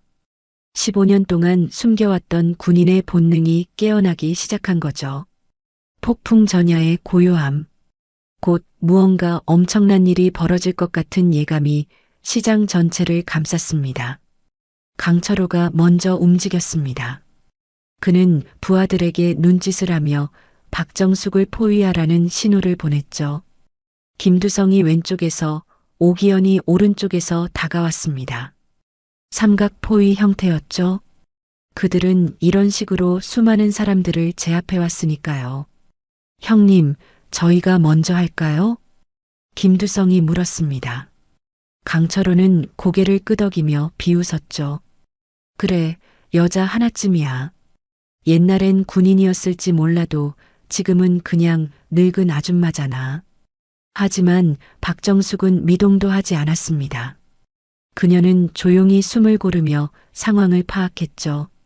적의 숫자, 위치, 움직임의 패턴까지 순식간에 머릿속으로 계산했습니다. 수십 년간 훈련받은 전투 본능이 되살아나고 있었죠. 마지막으로 경고한다. 물러서거라. 박정숙의 목소리는 낮고 단호했습니다. 하지만 강철호는 그 경고를 비웃기만 했죠. 경고, 웃기네. 덤벼. 김두성이 가장 먼저 달려들었습니다. 그는 오른주먹을 휘두르며 박정숙의 얼굴을 노렸죠. 하지만 그 주먹은 허공을 가를 뿐이었습니다. 박정숙은 마치 유령처럼 몸을 숙여 피했고 동시에 김두성의 팔목을 잡았죠. 흑! 찰나의 순간이었습니다. 박정숙은 김두성의 팔을 꺾으며 그의 몸을 회전시켰죠. 관절 기술이었습니다. 완벽한 각도로 비틀린 팔목의 김두성은 비명을 질렀고 그대로 바닥에 내동댕이 쳐졌습니다. 크악! 김두성이 바닥을 굴렀습니다. 단 1초도 걸리지 않은 제압이었죠. 주변 사람들이 숨을 삼켰습니다. 방금 무슨 일이 벌어진 건지 제대로 보지도 못했으니까요. 뭐야? 오기현이 당황하며 멈칫했습니다. 하지만 강철호가 소리쳤죠. 멍청아. 같이 달려들라고. 오기현이 정신을 차리고 박정숙에게 달려들었습니다. 이번엔 발차기였죠. 하지만 박정숙은 그 발을 손으로 잡아챘습니다. 그리고 그대로 밀어버렸죠. 오기현의 몸이 균형을 잃고 뒤로 넘어갔습니다. 우와! 관광객 중 한 명이 감탄사를 내뱉었습니다. 외국인 기자 마이클 로버츠였죠. 그는 본능적으로 카메라를 꺼내 들었습니다. 이건 그냥 싸움이 아니었으니까요. 뭔가 특별한 장면이 펼쳐지고 있었습니다. 강철호의 얼굴이 굳어졌습니다. 그는 이제야 깨달았죠. 박정숙이 단순한 횟집 아줌마가 아니라는 것을요. 15년이 흘렀어도 그녀는 여전히 특전사 출신 군인이었습니다. 제 길, 직접 나서야겠어. 강철호가 주머니에서 작은 칼을 꺼냈습니다. 흉기를 꺼내는 순간 시장 사람들의 비명이 터져 나왔죠. 칼이다. 누가 경찰 불러요. 하지만 박정숙은 눈 하나 깜빡이지 않았습니다. 그녀는 오히려 한 걸음 앞으로 나아갔죠. 강철호가 칼을 휘두르며 덤벼들었습니다. 죽여주마. 칼날이 공기를 가르는 소리가 들렸습니다. 하지만 박정숙은 정확하게 강철호의 손목을 쳐냈죠. 그녀의 손날이 강철호의 손목 신경을 정타했고 칼이 그의 손에서 떨어졌습니다. 컥! 강철호가 손목을 움켜쥐며 뒤로 물러섰습니다. 박정숙은 떨어진 칼을 발로 차서 멀리 보냈죠. 그리고 강철호를 똑바로 쳐다봤습니다. 아직도 모자라냐?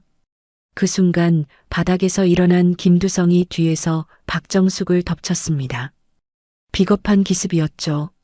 하지만 박정숙은 뒤에서 오는 기척을 이미 눈치챘습니다. 그녀는 몸을 돌리며 김두성의 멱살을 잡았고 그대로 어깨너머로 맺혀버렸죠. 쿵! 김두성의 몸이 생선 진열대에 부딪혔습니다. 얼음과 생선들이 사방으로 흩어졌죠. 그는 그대로 정신을 잃고 쓰러졌습니다. 오기현도 다시 일어나 덤벼들었지만 결과는 마찬가지였습니다. 박정숙의 정권이 그의 명치를 정확히 타격했고 오기현은 숨도 제대로 쉬지 못하고 무릎을 꿇었죠. 헉! 헉! 단 3분도 안 되는 시간이었습니다. 3명의 조폭이 모두 바닥에 쓰러져 있었죠. 박정숙은 숨 하나 흐트러지지 않은 채 강철호를 바라봤습니다. 이제 알겠냐? 내가 상대할 수 있는 사람이 아니란 걸. 강철호는 공포에 질린 얼굴로 뒤로 물러섰습니다. 하지만 박정숙은 더 이상 쫓지 않았죠. 그녀는 그저 차갑게 말했습니다. 다시는 이 시장에 나타나지 마라. 다음엔 가만두지 않겠다. 마이클 로버츠의 카메라는 모든 장면을 담고 있었습니다. 그는 흥분한 목소리로 중얼거렸죠. 믿을 수 없어. 저 여자 대체 누구지? 시장 사람들은 충격에 빠진 채 박정숙을 바라봤습니다. 평범한 횟집 아줌마라고 생각했던 그녀가 단 몇 분 만에 조폭셋을 제압했으니까요. 이건 영화에서나 볼 법한 장면이었죠. 박정숙은 떨어진 회칼을 집어들고 조용히 가게로 돌아갔습니다. 하지만 모든 것이 끝난 건 아니었습니다. 강철호의 눈빛에는 여전히 복수심이 타오르고 있었으니까요. 이건 끝이 아니야. 강철호가 이를 갈며 중얼거렸습니다. 폭풍은 이제 막 시작된 것이었습니다. 강철호는 부하들을 이끌고 황급히 시장을 빠져나갔습니다. 하지만 그의 머릿속은 복수심으로 가득 차 있었죠. 차에 올라탄 그는 휴대폰을 꺼내 어디론가 전화를 걸었습니다. 형님, 저 강철호입니다. 사람 좀 더 보내주십시오. 오늘 제대로 당했습니다. 전화기 너머로 굵은 목소리가 들려왔죠. 뭐, 내가 당했다고? 상대가 누군데? 그게 옛날에 저를 군 교도소에 보냈던 년입니다. 특전사 출신이라던데. 특전사? 흥미롭군. 알았다. 내일 다시 가겠다. 전화가 끊겼습니다. 강철호는 이를 악물었죠. 내일은 다를 거라고 반드시 복수하겠다고 다짐했습니다. 한편 시장에는 긴장감이 서서히 풀리고 있었습니다. 사람들은 여전히 믿기지 않는다는 표정으로 박정숙을 바라봤죠. 그녀는 평소처럼 가게로 돌아가 생선을 정리하기 시작했습니다. 정수가지매. 방금 그게 진짜입니까? 옆 가게 아주머니가 조심스럽게 물었습니다. 박정숙은 담담하게 대답했죠. 옛날 일이에라. 이제 다 지난 일입니다. 하지만 저 사람들 다시 올 것 같은 뒤에 걱정 마세라. 제가 알아서 할 테니께. 박정숙의 목소리는 여전히 차분했지만 그녀의 눈빛에는 각오가 서려 있었습니다. 이제 숨길 수 없다는 걸 알았죠. 15년 동안 지켜온 평범한 삶이 흔들리기 시작했습니다. 최은주가 떨리는 걸음으로 다가왔습니다. 그녀의 눈에는 눈물이 맺혀 있었죠. 아지매, 고맙습니다. 저를 구해주셔서. 괜찮아라. 당연한 일했을 뿐이에요. 박정숙은 최은주의 어깨를 다독였습니다. 그 손길은 따뜻했지만 동시에 힘이 있었죠. 최은주는 그제야 안심한 듯 고개를 끄덕였습니다. 마이클 로버츠가 카메라를 들고 다가왔습니다. 그는 영어로 말을 걸었죠. 실례지만 인터뷰 좀 할 수 있을까요? 당신은 정말 놀라운 분이십니다. 박정숙은 난처한 표정을 지었습니다. 하지만 옆에 있던 상인이 통역을 해주었죠. 외국인 기자래요. 인터뷰하고 싶다는데. 아이고, 됐어라. 그냥 장사나 해야지. 박정숙은 손사래를 치며 거절했습니다. 하지만 마이클은 포기하지 않았죠. 그는 방금 촬영한 영상을 보여주며 말했습니다. 이건 세계가 알아야 할 이야기입니다. 당신 같은 영웅이 있다는 걸요. 통역을 들은 박정숙은 쓴웃음을 지었습니다. 영웅이라니.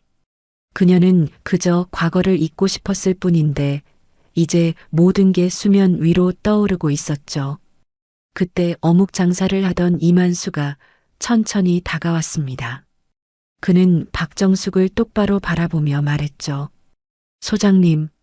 주변이 순식간에 조용해졌습니다. 소장이라는 호칭에 사람들이 놀란 거죠. 박정숙은 이만수를 바라봤습니다. 그의 눈빛에서 오랜 전우애가 느껴졌죠. 만수야, 내가 여기 있었구나.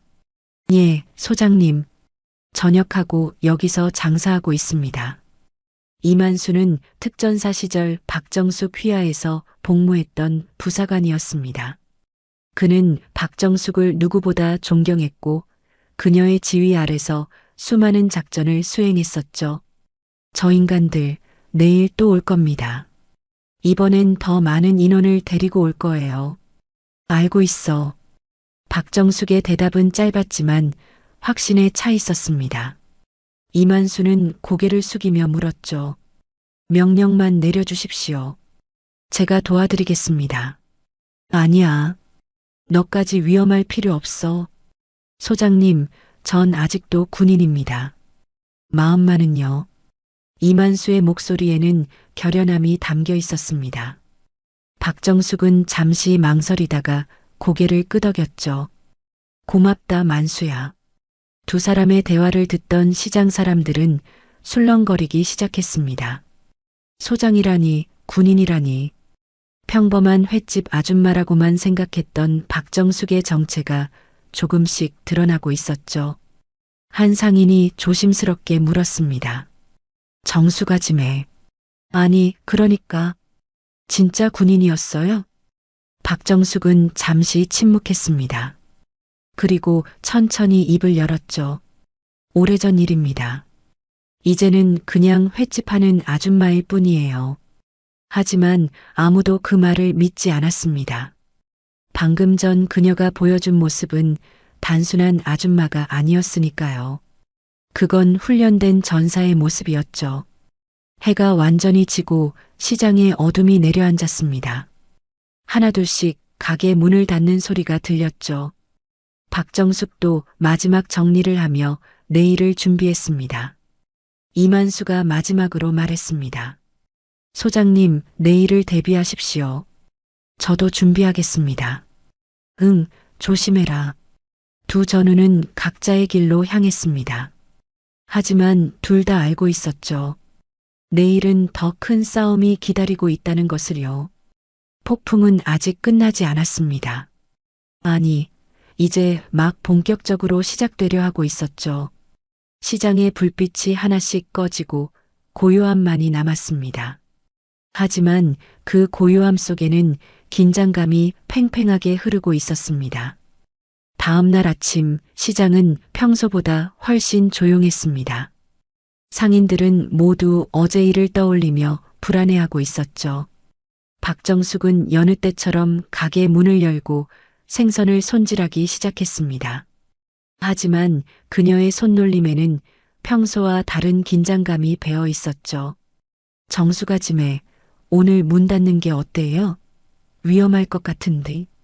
옆 가게 아주머니가 걱정스럽게 말했습니다. 박정숙은 고개를 저었죠. 괜찮아라. 도망치면 끝이 없어요. 여기서 끝내야 합니다. 그녀의 목소리는 단호했습니다. 15년 동안 평화롭게 살아왔지만 이제는 맞서야 할 때라는 걸 알았죠. 도망치는 건 해결책이 아니었으니까요. 오전 10시쯤 시장 입구에 검은색 차량 3대가 나타났습니다. 어제보다 훨씬 많은 인원이었죠. 차에서 내린 것은 10명이 넘는 조폭들이었습니다. 그리고 그들의 선두에는 강철호와 함께 더 나이든 남자가 서 있었죠. 저기 저 여자다 형님. 강철호가 손가락으로 박정숙을 가리켰습니다. 보스로 보이는 남자는 50대 후반으로 얼굴에는 수많은 흉터가 있었죠. 그는 천천히 박정숙에게 다가왔습니다. 당신이 우리 동생들을 혼내줬다며? 그의 목소리는 낮고 위협적이었습니다. 시장 사람들은 겁에 질려 뒤로 물러섰죠. 하지만 박정숙은 꿈쩍도 하지 않았습니다. 혼내준 게 아니라 잘못을 바로잡았을 뿐이에라. 뭐, 이 여자가 지금... 보스가 화를 내려는 순간 박정숙이 조용히 말했습니다. 나는 대한민국 특전사 출신 박정숙 소장이다. 당신들이 물러서지 않으면 가만두지 않겠어. 그 말에 보스의 표이 변했습니다. 특전사 소장이라는 말에 주춤했죠. 그는 군대에서 복무한 적이 있었고 소장이 어떤 계급인지 잘 알고 있었습니다. 소장? 투스타라고? 그래. 믿기 싫으면 확인해봐라. 박정숙의 눈빛은 흔들림이 없었습니다. 그 눈빛을 본 보스는 본능적으로 한 걸음 뒤로 물러섰죠. 하지만 체면 때문에 쉽게 물러설 수는 없었습니다. 특전사 소장이든 뭐든 여기는 우리 구역이야. 우리 규칙을 따라야 해. 그때 이만수가 국자를 내려놓고 앞으로 나섰습니다. 그의 등은 곧게 펴져 있었고 걸음걸이에는 군인 특유의 절도가 있었죠. 소장님께 명령을 내려주십시오. 이만수의 목소리가 시장에 울려 퍼졌습니다. 박정숙은 그를 바라보며 천천히 고개를 끄덕였죠. 만수, 시장 사람들을 보호해라. 민간인에게 피해가 가면 안 돼. 알겠습니다. 이만수가 곧바로 움직였습니다. 그는 상인들에게 뒤로 물러서라고 손짓했죠. 상인들은 그의 지시를 따랐습니다. 이만수의 움직임에서 군인의 기백이 느껴졌으니까요. 조폭들은 이만수를 비웃었습니다. 뭐야, 어묵 파는 영감이 군인 흉내를 내네. 하지만 이만수는 전혀 개의치 않았습니다. 그는 박정숙 옆에 나란히 서서 조폭들을 마주했죠. 두 사람의 기세가 합쳐지자 분위기가 완전히 바뀌었습니다. 마지막으로 경고한다. 지금 물러서라. 박정숙의 목소리에는 명령하는 지휘관의 위엄이 담겨 있었습니다. 하지만 보스는 코웃음을 쳤죠. 덤벼봐. 우리가 몇 명인지 세어봤어? 그 순간 조폭들이 일제히 달려들었습니다. 하지만 박정숙과 이만수는 완벽한 호흡으로 맞섰죠. 이만수가 왼쪽에서 오는 적들을 막아내는 동안 박정숙은 오른쪽을 담당했습니다. 하나, 둘, 셋. 이만수가 숫자를 세며 적들을 제압했습니다. 그의 움직임은 정확했죠. 군대에서 배운 격투술이 몸에 배어 있었습니다.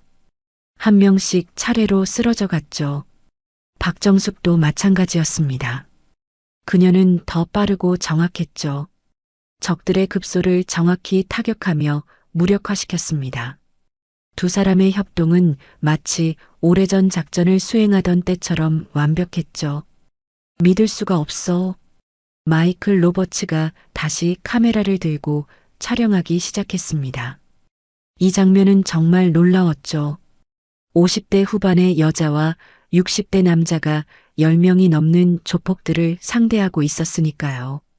강철호가 분노하며 소리쳤습니다. 뭐 하는 거야? 제대로 싸워. 하지만 조폭들은 속수무책이었습니다. 박정숙과 이만수의 실력은 차원이 달랐죠. 숫자로는 이길 수 없는 싸움이었습니다. 시장 사람들은 숨을 죽이고 지켜봤습니다. 두려움은 점점 사라지고 대신 희망이 싹트기 시작했죠. 저 두 사람이 자신들을 지켜줄 거라는 믿음이 생겼습니다. 최은주가 떨리는 목소리로 말했습니다. 우리도 도와야 하지 않을까 해? 다른 상인이 고개를 끄덕였죠. 맞아라. 우리도 가만히 있으면 안 돼. 시장 사람들 사이에서 용기가 번지기 시작했습니다. 그들은 더 이상 무력한 피해자가 아니었죠. 이제 함께 싸울 때가 온 겁니다. 한 상인이 빗자루를 들었고 다른 상인은 대걸레를 집어들었습니다. 하나둘씩 무기 아닌 무기를 들고 앞으로 나서기 시작했죠. 우리도 싸우자. 더는 당하지 말자. 누군가의 외침이 시장 전체에 울려 퍼졌습니다. 그 순간 시장 사람들의 연대가 시작되었죠. 박정숙과 이만수가 시작한 싸움에 모두가 동참하기 시작한 겁니다. 보스의 얼굴이 굳어졌습니다. 상황이 예상과 완전히 달라지고 있었으니까요. 시장 사람들이 하나둘씩 앞으로 나서기 시작했습니다. 처음에는 주저했지만 이제는 달랐죠. 수십 년 동안 조폭들에게 시달려왔던 분노와 억울함이 폭발하는 순간이었습니다. 더는 못 참겠어라. 우리도 싸우자.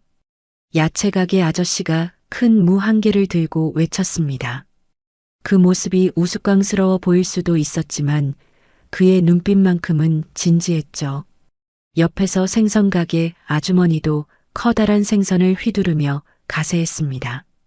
우리 시장을 지키자. 최은주도 용기를 냈습니다.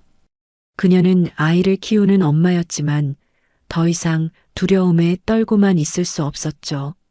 그녀는 빗자루를 들고 다른 상인들 옆에 섰습니다. 우리 아이가 안전하게 자랄 수 있는 시장을 만들어야 해.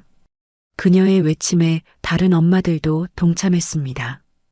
하나둘씩 모여든 시장 사람들은 어느새 하나의 큰 힘이 되어 있었죠. 박정숙은 그 모습을 보며 가슴이 뭉클해졌습니다.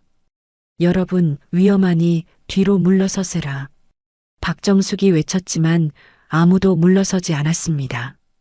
오히려 더 많은 사람들이 모여들었죠. 국수가게 할머니는 국자를 들었고 떡볶이 장사 아저씨는 긴 꼬챙이를 휘둘렀습니다. 소장님, 우리도 이 시장의 주인입니다. 우리가 지켜야죠. 한 상인의 외침에 모두가 호응했습니다. 그들의 눈빛에는 결연함이 가득했죠. 조폭들은 그 광경에 당황하기 시작했습니다. 예상치 못한 반격이었으니까요. 뭐야, 이 사람들 미쳤어? 조폭 하나가 뒤로 물러섰습니다. 하지만 보스가 소리쳤죠. 겁먹지 마. 저것들 그냥 장사꾼들이야. 그 말이 끝나자마자 시장 사람들이 일제히 앞으로 나아갔습니다. 빗자루, 대걸레, 국자, 심지어 생선까지. 무기라고 할 수도 없는 것들이었지만 그들의 기세는 대단했죠. 이만수가 크게 외쳤습니다. 대열을 유지하세요. 하나씩 차례로 나가십시오. 그의 지시에 따라 상인들이 질서정연하게 움직이기 시작했습니다. 군인 출신인 이만수의 지휘 아래 시장 사람들은 하나의 부대처럼 움직였죠. 조폭 한 명이 최은주에게 덤벼들었습니다. 하지만 그 순간 옆에 있던 생선 가게 아저씨가 커다란 참치를 휘둘렀죠. 우리 며느리한테 손대지 마라. 퍽! 참치가 조폭의 얼굴을 정통으로 맞췄습니다. 조폭은 비명을 지르며 뒤로 넘어졌죠. 그 모습을 본 다른 상인들이 환호했습니다. 잘했어. 우리가 이긴다. 박정숙은 그 광경을 보며 미소 지었습니다. 이건 단순한 싸움이 아니었죠. 오랫동안 억눌려 살았던 사람들이 드디어 목소리를 내는 순간이었습니다. 한쪽에서는 떡볶이 장사 아저씨가 뜨거운 국물을 조폭에게 끼얹었습니다. 조폭이 비명을 지르며 도망쳤죠. 다른 쪽에서는 야채 가게 아줌마가 양파를 던져 조폭의 눈을 맞췄습니다. 이게 우리의 힘이다. 시장 전체가 하나가 되어 싸우고 있었습니다. 마이클 로버츠는 그 모든 장면을 카메라에 담았죠. 그는 흥분한 목소리로 중얼거렸습니다. 이건 혁명이야. 진짜 혁명이라고. 보스의 얼굴이 점점 굳어졌습니다. 상황이 완전히 통제를 벗어나고 있었죠. 그는 부하들에게 소리쳤습니다. 철수다. 일단 물러서. 하지만 이미 늦었습니다. 시장 사람들은 멈추지 않았죠. 그들은 조폭들을 시장 밖으로 몰아내기 시작했습니다. 빗자루로, 대걸레로, 국자로 마구 휘둘렀죠. 이만수와 박정숙은 그 뒤에서 상황을 지켜봤습니다. 두 사람은 서로 눈빛을 교환했죠. 더 이상 그들이 나설 필요가 없었습니다. 시장 사람들 스스로가 싸우고 있었으니까요. 소장님, 이제 사람들이 달라졌습니다. 이만수가 말했습니다. 박정숙은 고개를 끄덕이며 대답했죠. 그래, 이제 더 이상 두려워하지 않아. 스스로를 지킬 힘을 찾았어. 조폭들은 결국 시장 밖으로 쫓겨났습니다. 그들의 옷은 찢어져 있었고 얼굴에는 생선 비늘이 붙어 있었죠. 보스는 분한 표정으로 박정숙을 노려봤습니다. 이건 끝이 아니야. 우리 큰형님이 직접 올 거야. 강철호도 이를 갈며 외쳤죠. 큰형님은 진짜 무섭다고. 각오해라. 하지만 시장 사람들은 더 이상 두려워하지 않았습니다. 그들은 환호하며 서로를 껴안았죠. 오랜 세월 동안 참아왔던 억압에서 드디어 벗어난 겁니다. 우리가 해냈어. 이겼다. 우리가 이겼어. 최은주는 눈물을 흘리며 다른 엄마들과 포옹했습니다. 그녀의 눈물은 기쁨의 눈물이었죠. 이제 아이를 안전하게 키울 수 있을 것 같았습니다. 박정숙은 조용히 미소 지으며 그 광경을 바라봤습니다. 이만수가 다가와 말했죠. 소장님, 하지만 저들이 말한 큰형님이 걱정됩니다. 알아. 아직 끝난 게 아니야. 진짜 싸움은 이제부터일지도 몰라. 두 사람의 표정이 다시 진지해졌습니다. 시장 사람들은 승리를 자축하고 있었지만 박정숙과 이만수는 알고 있었죠. 더 큰 위기가 다가오고 있다는 것을요. 해가 서쪽으로 기울기 시작했습니다. 시장에는 여전히 환호성이 울려 퍼지고 있었지만 곧 찾아올 폭풍을 아는 사람은 많지 않았습니다. 그날 밤 시장 전체가 축제 분위기였습니다. 상인들은 함께 모여 승리를 자축했죠. 하지만 박정숙과 이만수는 축제에 참여하지 않았습니다. 그들은 가게 앞에서 조용히 경계를 서고 있었죠. 소장님, 정말 올까요? 그 큰형님이라는 사람이요. 이만수가 물었습니다. 박정숙은 바다 쪽을 바라보며 대답했죠. 올 거야. 체면이 완전히 구겨졌으니까. 반드시 복수하러 올 거야. 그녀의 예상은 틀리지 않았습니다. 자정이 가까워질 무렵 시장 입구에 검은색 고급 승용차가 나타났죠. 차에서 내린 사람은 60대 초반으로 보이는 남자였습니다. 그의 눈빛은 차갑고 냉혹했죠. 여기가 그 시장이군. 그의 목소리는 낮고 무거웠습니다. 강철호와 보스가 황급히 그에게 다가가 고개를 숙였죠. 큰형님 죄송합니다. 저희가 무능해서. 닥쳐. 어디 있어, 그 여자? 큰형님이라 불리는 남자가 시장 안쪽을 노려봤습니다. 바로 그때 박정숙이 천천히 앞으로 걸어 나왔죠. 이만수도 그녀의 뒤를 따랐습니다. 내가 찾는 사람이군. 큰형님의 눈빛이 박정숙을 향했습니다. 두 사람 사이에 팽팽한 긴장감이 흘렀죠. 하지만 박정숙은 전혀 위축되지 않았습니다. 당신이 큰형님이라는 사람인가? 그래. 나는 이 지역을 관리하는 사람이야. 내 동생들을 건드린 대가를 치러야지. 큰형님이 한 걸음 앞으로 나섰습니다. 그 순간 시장 곳곳에서 사람들이 나타나기 시작했죠. 모두 그의 부하들이었습니다. 20명도 넘어 보였죠. 오늘은 확실하게 끝내겠어. 이 시장을 완전히 접수할 거야. 큰형님의 선언에 부하들이 일제히 움직이려는 순간이었습니다. 박정숙이 똑바로 그를 쳐다보며 말했죠. 나는 대한민국 특전사 박정숙 소장이다. 투스타 계급장을 달았던 군인이야. 그 말에 큰형님의 표정이 살짝 변했습니다. 투스타? 별 2개를 단 소장. 군대를 다녀온 사람이라면 누구나 그 무게를 알고 있었죠. 투스타라고? 여자가? 그래. 믿기 어렵겠지만 사실이야. 이 시장 사람들은 내가 지킨다. 박정숙의 목소리에는 흔들림이 없었습니다. 그 순간 시장 사람들도 하나둘씩 모여들기 시작했죠. 아까 전투에서 용기를 얻은 그들은 더 이상 숨지 않았습니다. 우리도 싸울 거예요. 최은주가 외쳤습니다. 다른 상인들도 고개를 끄덕이며 무기를 들었죠. 빗자루, 대걸레, 국자, 여전히 변변찮은 무기들이었지만 그들의 눈빛은 달랐습니다. 큰형님은 그 광경을 보며 코웃음을 쳤습니다. 웃기는군. 장사꾼들이 조폭을 상대하겠다고? 우리는 장사꾼이 아니라 이 시장의 주인입니다. 한 상인이 외쳤습니다. 그 말에 다른 사람들도 호응했죠. 그들의 연대는 더욱 강해지고 있었습니다. 하지만 큰형님은 전혀 개의치 않았습니다. 그는 손을 들어 부하들에게 신호를 보냈죠. 모두 진압해라. 다치든 말든 상관없어. 부하들이 일제히 달려들었습니다. 하지만 이번에는 달랐죠. 박정숙과 이만수가 먼저 나섰고 그 뒤를 시장 사람들이 따랐습니다. 완벽한 협동이었죠. 좌측 방어, 우측 공격. 이만수가 외쳤습니다.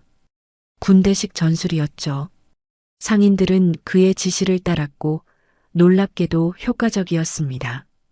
조폭들이 하나둘씩 쓰러지기 시작했죠. 박정숙은 중앙을 뚫고 들어가 큰형님에게 다가갔습니다. 그녀의 움직임은 빠르고 정확했죠. 부하들이 막으려 했지만 모두 그녀의 손에 제압당했습니다. 당신 상대는 나야. 박정숙이 큰형님 앞에 섰습니다. 큰형님도 자세를 낮추며 그녀를 맞이했죠. 두 사람 사이에 팽팽한 기류가 흘렀습니다. 여자라고 봐주지 않아. 봐줄 필요 없어. 전력으로 오너라. 두 사람이 동시에 움직였습니다. 큰형님의 주먹이 날아왔고 박정숙은 그것을 막아냈죠. 순간적으로 힘겨루기가 벌어졌습니다. 하지만 박정숙은 밀리지 않았죠. 이럴 수가. 큰형님이 놀란 표정을 지었습니다. 박정숙의 힘이 예상보다 훨씬 강했으니까요. 그녀는 특전사에서 단련된 군인이었죠. 나이 따위는 문제가 되지 않았습니다. 박정숙이 순간적으로 큰형님의 중심을 무너뜨렸습니다. 그리고 그의 다리를 걸어 넘어뜨렸죠. 큰형님이 바닥에 쓰러졌습니다. 끝이야. 박정숙이 그의 목에 팔을 감았습니다. 완벽한 제압이었죠. 큰형님은 숨을 제대로 쉴 수 없었습니다. 주변을 보니 시장 사람들이 조폭들을 모두 제압하고 있었습니다. 이만수의 지휘 아래 완벽하게 승리한 거죠. 조폭들은 모두 바닥에 쓰러져 있었습니다. 그때 경찰 사이렌 소리가 들렸습니다. 누군가 신고한 모양이었죠. 경찰차 여러 대가 시장 입구에 멈춰 섰고 경찰들이 우르르 내렸습니다. 다들 움직이지 마시오. 경찰 간부가 외쳤습니다. 하지만 그는 박정숙을 보는 순간 놀란 표정을 지었죠. 그도 군대 출신이었고 박정숙을 알아봤던 겁니다. 박정숙 소장님? 경찰 간부가 황급히 경례를 했습니다. 박정숙은 조용히 고개를 끄덕이며 큰형님을 넘겨주었죠. 이 사람들을 체포해 주세요. 시장 사람들을 괴롭힌 조폭들입니다. 알겠습니다. 경찰들이 조폭들을 체포하기 시작했습니다. 클라이맥스는 이렇게 끝나가고 있었죠. 경찰들이 조폭들을 연행해 가는 모습을 지켜보던 시장 사람들은 환호성을 질렀습니다. 드디어 긴 악몽이 끝난 거죠. 그들은 서로를 껴안으며 기뻐했고 눈물을 흘리는 사람들도 있었습니다. 해냈어. 우리가 정말 해냈어. 최은주가 울먹이며 말했습니다. 그녀는 이제 아이를 안전하게 키울 수 있을 것 같았죠. 다른 상인들도 마찬가지였습니다. 오랜 세월 짓눌렸던 두려움에서 해방된 겁니다. 하지만 한 가지 예상치 못한 일이 벌어졌습니다. 조폭 큰형님의 늙은 어머니가 나타난 거죠. 그녀는 경찰차로 끌려가는 아들을 보며 박정숙에게 다가왔습니다. 정숙이 아이가? 그 목소리에 박정숙이 돌아봤습니다. 그녀는 그 할머니를 알고 있었죠. 어릴 적 같은 동네에 살았던 옆집 아줌마였습니다. 세월이 많이 흘러 알아보기 힘들었지만 분명 그 사람이었죠. 김아주머니, 정수가 내 아들 좀 살려다오. 제발이다. 할머니가 박정숙의 손을 붙잡으며 애원했습니다. 그녀의 눈에는 눈물이 가득했죠. 아무리 나쁜 짓을 했어도 자식은 자식이었으니까요. 박정숙은 잠시 망설였습니다. 그녀도 인간이었죠. 옛 이웃의 애원을 들으니 마음이 흔들렸습니다. 하지만 그녀는 고개를 저었죠. 아주머니, 죄송합니다. 하지만 법 앞에서는 모두 똑같습니다. 아드님이 저지른 일들은 용서받을 수 없어요. 정수가, 아주머니, 아드님이 얼마나 많은 사람들을 괴롭혔는지 아세요? 이 시장 사람들이 얼마나 고통받았는지 아십니까? 박정숙의 목소리는 단호했지만 떨리고 있었습니다. 그녀도 힘든 결정이었죠. 하지만 정의를 굽힐 수는 없었습니다. 할머니는 고개를 떨구며 울기 시작했습니다. 다른 상인들도 그 모습을 보며 안타까워했죠. 하지만 아무도 박정숙의 결정에 반대하지 않았습니다. 그게 옳은 일이라는 걸 알고 있었으니까요. 경찰 간부가 다가와 말했습니다. 소장님, 이분들 진술이 필요합니다. 내일 서로 들러주시겠습니까? 알겠습니다. 박정숙이 고개를 끄덕였습니다. 경찰차들이 하나둘씩 떠나기 시작했죠. 조폭들을 실은 차량들이 시장을 빠져나갔고 드디어 평화가 찾아왔습니다. 마이클 로버츠가 카메라를 들고 다가왔습니다. 그는 통역을 통해 말했죠. 당신은 정말 놀라운 분입니다. 이 영상은 전 세계에 공개될 겁니다. 평범한 횟집 주인이 사실은 국가의 영웅이었다는 이야기를요. 박정숙은 손을 저으며 대답했습니다. 영웅은 아닙니다. 그냥 해야 할 일을 했을 뿐이에라. 아닙니다. 당신은 영웅입니다. 이 시장 사람들에게 그리고 정의를 믿는 모든 사람들에게요. 마이클의 말에 주변 사람들이 박수를 쳤습니다. 박정숙은 쑥스러운 듯 고개를 숙였죠. 이만수가 다가와 경례를 했습니다. 소장님, 오늘 작전 성공적으로 완수했습니다. 수고했네, 만수야. 자네가 없었으면 힘들었을 거야. 두 전우는 서로를 바라보며 미소 지었습니다. 오랜 세월이 흘렀지만 그들의 전우에는 변하지 않았죠. 함께 싸웠던 그 순간은 평생 잊을 수 없을 겁니다. 시장 사람들이 박정숙과 이만수에게 다가왔습니다. 그들은 진심 어린 감사를 표했죠. 정말 고맙습니다, 소장님. 덕분에 우리가 살았습니다. 이제 안심하고 장사할 수 있겠어라. 박정숙은 그들 한 명 한 명의 손을 잡아주며 말했습니다. 여러분이 용기를 낸 겁니다. 여러분 스스로 싸웠잖아요. 그게 가장 중요한 거예요. 하지만 소장님이 없었으면 우리도 용기를 못 냈을 겁니다. 최은주가 말했습니다. 박정숙은 그녀의 어깨를 다독이며 미소 지었죠. 이제부터가 시작이에요. 서로 도우며 살아가세요. 그게 진짜 힘이니께. 밤은 깊어갔지만 시장에는 여전히 불빛이 환했습니다. 사람들은 함께 모여 이야기를 나눴죠. 오늘 일을 추억하며 앞으로의 희망을 이야기했습니다. 다음 날 아침 박정숙은 평소처럼 가게 문을 열었습니다. 생선을 손질하고 진열대를 정리하고 손님을 맞이할 준비를 했죠. 모든 게 예전과 똑같았지만 뭔가 달랐습니다. 정수가지매. 신문 봤어요? 옆 가게 아주머니가 신문을 들고 달려왔습니다. 거기에는 어젯밤 사건이 크게 보도되어 있었죠. 횟집 아줌마 사실은 특전사 투스타라는 제목이 눈에 띄었습니다. 아이고, 이제 조용히 살 수도 없겠네. 박정숙이 쓴웃음을 지었습니다. 하지만 나쁘지 않았죠. 자신의 정체가 밝혀졌어도 여전히 이곳은 그녀의 집이었으니까요. 마이클 로버츠의 영상은 인터넷을 통해 전 세계로 퍼져나갔습니다. 수많은 사람들이 박정숙의 이야기에 감동했죠. 평범한 일상 속에 숨겨진 영웅, 정의를 위해 싸운 용기 있는 여성의 이야기였습니다. 시장은 다시 평온을 되찾았습니다. 상인들은 웃으며 장사를 했고 손님들도 안심하고 시장을 찾았죠. 조폭들의 그림자는 완전히 사라졌습니다. 박정숙은 회칼을 들고 생선을 손질했습니다. 그녀의 손놀림은 여전히 정확하고 빨랐죠. 바다에서 불어오는 바람이 그녀의 머리카락을 흩날렸습니다. 참돔 한 접시요. 손님의 주문 소리가 들렸습니다.